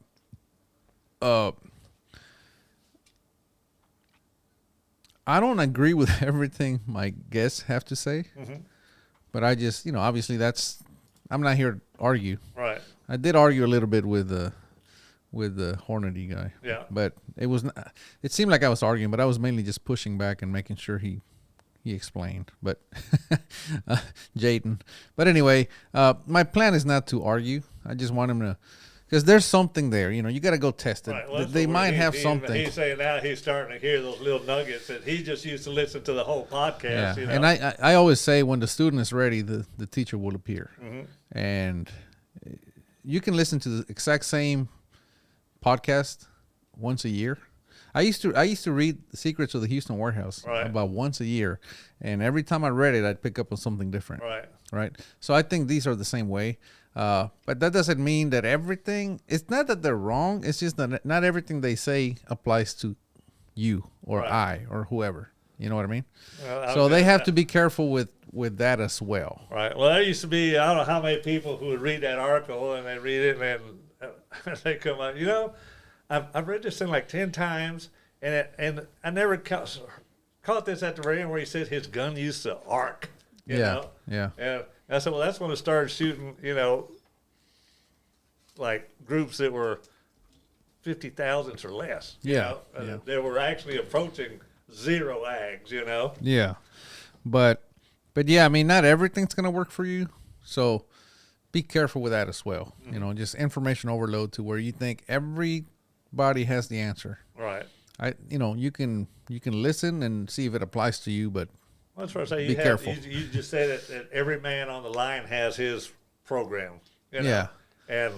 And what works for you, like you're not using a spotting scope, may make the difference on fanboy right there. He may, you know, and I'm very careful telling people that, because I'll say I don't use a spotting, I don't use a spotting scope, and they're like, well, Erik doesn't use it, so I'm just gonna get rid of it. No. I'm saying I don't use one. That doesn't mean that's what works for you. And however, now you can test and see if it works for you. Yeah, that's what you have to do is test it. You know. Yeah. You know, but again, and then there's theory, and then there's practice. You know. Everybody used to, when we shot hunter class, which was shot with a 6-power scope, everybody used to say, why do you use that spotting scope all the time? I said, well, I don't use it all the time. And they said, well, we see you looking at it. I said, I said, my power on my scope is only 6 power. I can't tell if that bullet hit dead center in the target or off center. So I have to look at my spotting scope just to see where my impact was, and according to what the flag said. And then, okay, we get it, but. Yeah. So anyway, that's the thing that, it's okay to listen to everyone, but not everything works for Right. For Do you shoot with both eyes open or? Yeah. Yeah. So again. And what do you see with both eyes open as opposed to having one eye closed like all guys shoot? Typically I'm looking at maybe a flag or something, just more. Have you learned to fuse the two images together yet? Where you're looking through the scope and maybe looking at these flags out here? No, because I mainly look at mirage, so Yeah. I'm focusing mainly on the scope. But at the same time, I just keep both eyes open. Yeah. That's how I shoot. It's hard for a lot of people to do it. Can you keep your eyes open when you pull the trigger and watch the gun recoil and everything? Yeah, people have noticed that on my videos. They go, "How do you keep your eyes open?" I'm like, train shoot about 10,000 rounds a year. It's I'll tell training. you how I started training myself, which is get in the pool. If you're in a pool somewhere and start splashing water, you know how you tend to splash water until you don't flinch. All right.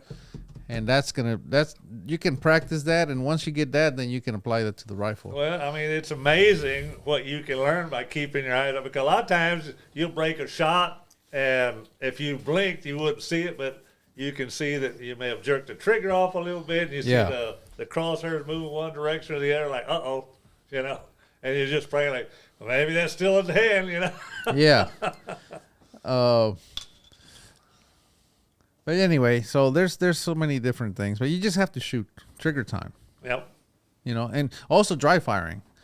Dry fire, just keep your eyes open. That's easy to do when you're dry firing. And then when you're shooting, if you have to practice with purpose. If you're practicing on keeping your eyes open, practice that. All right.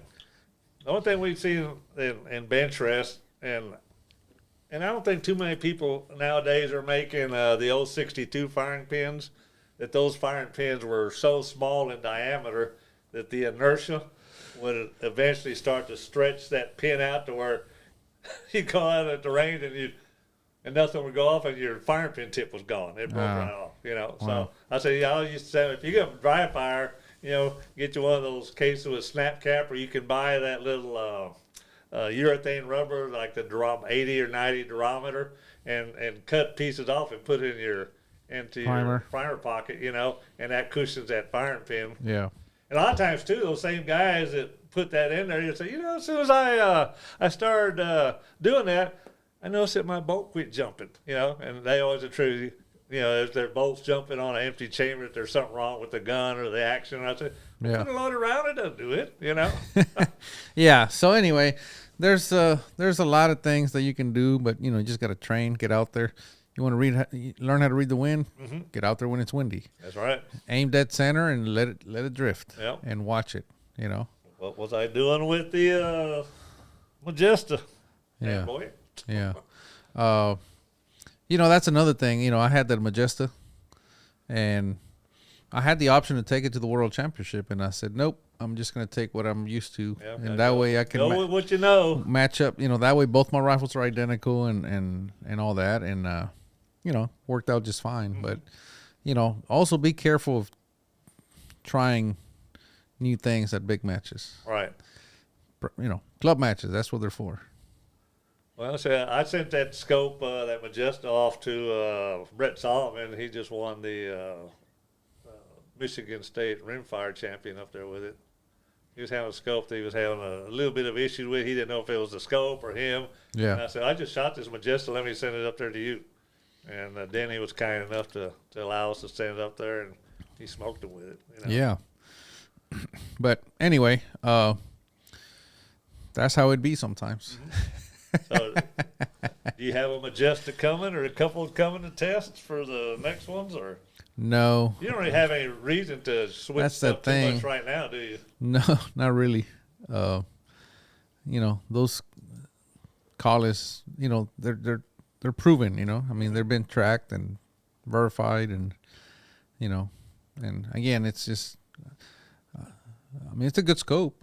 Don't get me wrong. I just decided to stick with what I had. That I didn't write down was does Erik do the tall target test? Oh, absolutely. Yeah, that's another thing that I failed to mention when we're talking about it. I do all that with the leveling and all that, and then I go and do a tall target test to make sure that everything's. Yeah, no, you have to. You have to. Again, it takes a long time to set up a rifle properly. So what? And then I always do a 100-yard zero. Yeah, when you do the tall target test, and granted that the majority of the shooting you do is 1,000 yards, what do you feel that the minimum optimal height would be? I do 2 feet. 2 feet. Yeah, 24 inches. But my come up with the PRCW is about 22 minutes. So, 23 inches or something, whatever the math is. But I just do 24 inches. Right. And I put in my 1,000-yard come up, and then I shoot and watch it. You better hit on that line. Do you offset your crosshairs for the spin drift at all? Well, I always start at 100, and then I put in like half a minute left. And this is a competition? Yeah. And I don't, I start with half a minute left, and then I watch it and see if it makes sense with my head. And then I might be, I don't know, I might be a click or two heavy or light. And once I'm happy, then I re-zero the knob. Yeah. But that's how I do it. Boy, no, so you still had a minute right on your gun from South Africa. Oh, me? Yeah. No, that's a new barrel, and I did that. Oh, that's one you were shooting today. Yeah. Okay. So I had to click it over, and I didn't zero it because I just came. Well, you got remember you got the gun out of the truck. Right. But yeah, that's why that one doesn't match up because I just put a new barrel on there. Yeah, we thought we had some of your South African dope there. No, not yet. But anyway, I think we're done. Okay. Well, again, I appreciate you taking the time to take some of these hard questions. I know some of them are pretty well kept secrets, especially some of the ones that John Myers has bestowed on you and I. And we open up a little window to his world. Yeah, that's a big world. Well, it would be nice if you could get him on and expound on what he knows. But I don't think that's going to happen in our lifetime. Yeah. I did have him on. I just have never released that video. Yeah. I need to go in there, and there's a lot of beeping that I have to do. I'll just cut it completely out. But I might release it one of these days, but I just got to go edit it out. Yeah. There's some things For his benefit. Well, there's some things that he was saying. You're going to have to cut that out. Okay, I'll cut it out. Yeah. But you know what I mean. Oh, he was telling you, but. Yeah, and then he'd say, we're letting way too many cats out of the bag. And I'm like, oh, okay. But anyway, I'm going to go back and look at it, and we might release it pretty soon. Okay, and a discount code to use on the tuner Speedy. I'll set it up. I'll set it up and send it out. So if you're not on my website on the mailing list, go to the website, sign up for the mailing list. I'll send out a deal for these adapters. Cool. All right, boss. All righty. Well, again, I appreciate you. Congratulations. Thank you. Thank you, sir. Proud to call you my friend. Proud to know you as a champion. Yeah, thank you, and I appreciate all the help along the way. It's been come in real handy. Yeah, this will be your new boy that you can break in. Yeah, there you go. Oh, we're going to talk about these bags, but we'll talk about them next time. Next time. There'll be more times. Yep. All right, boss. Thank you. Man. See ya. All right. Keep them small. Keep them centered. And more.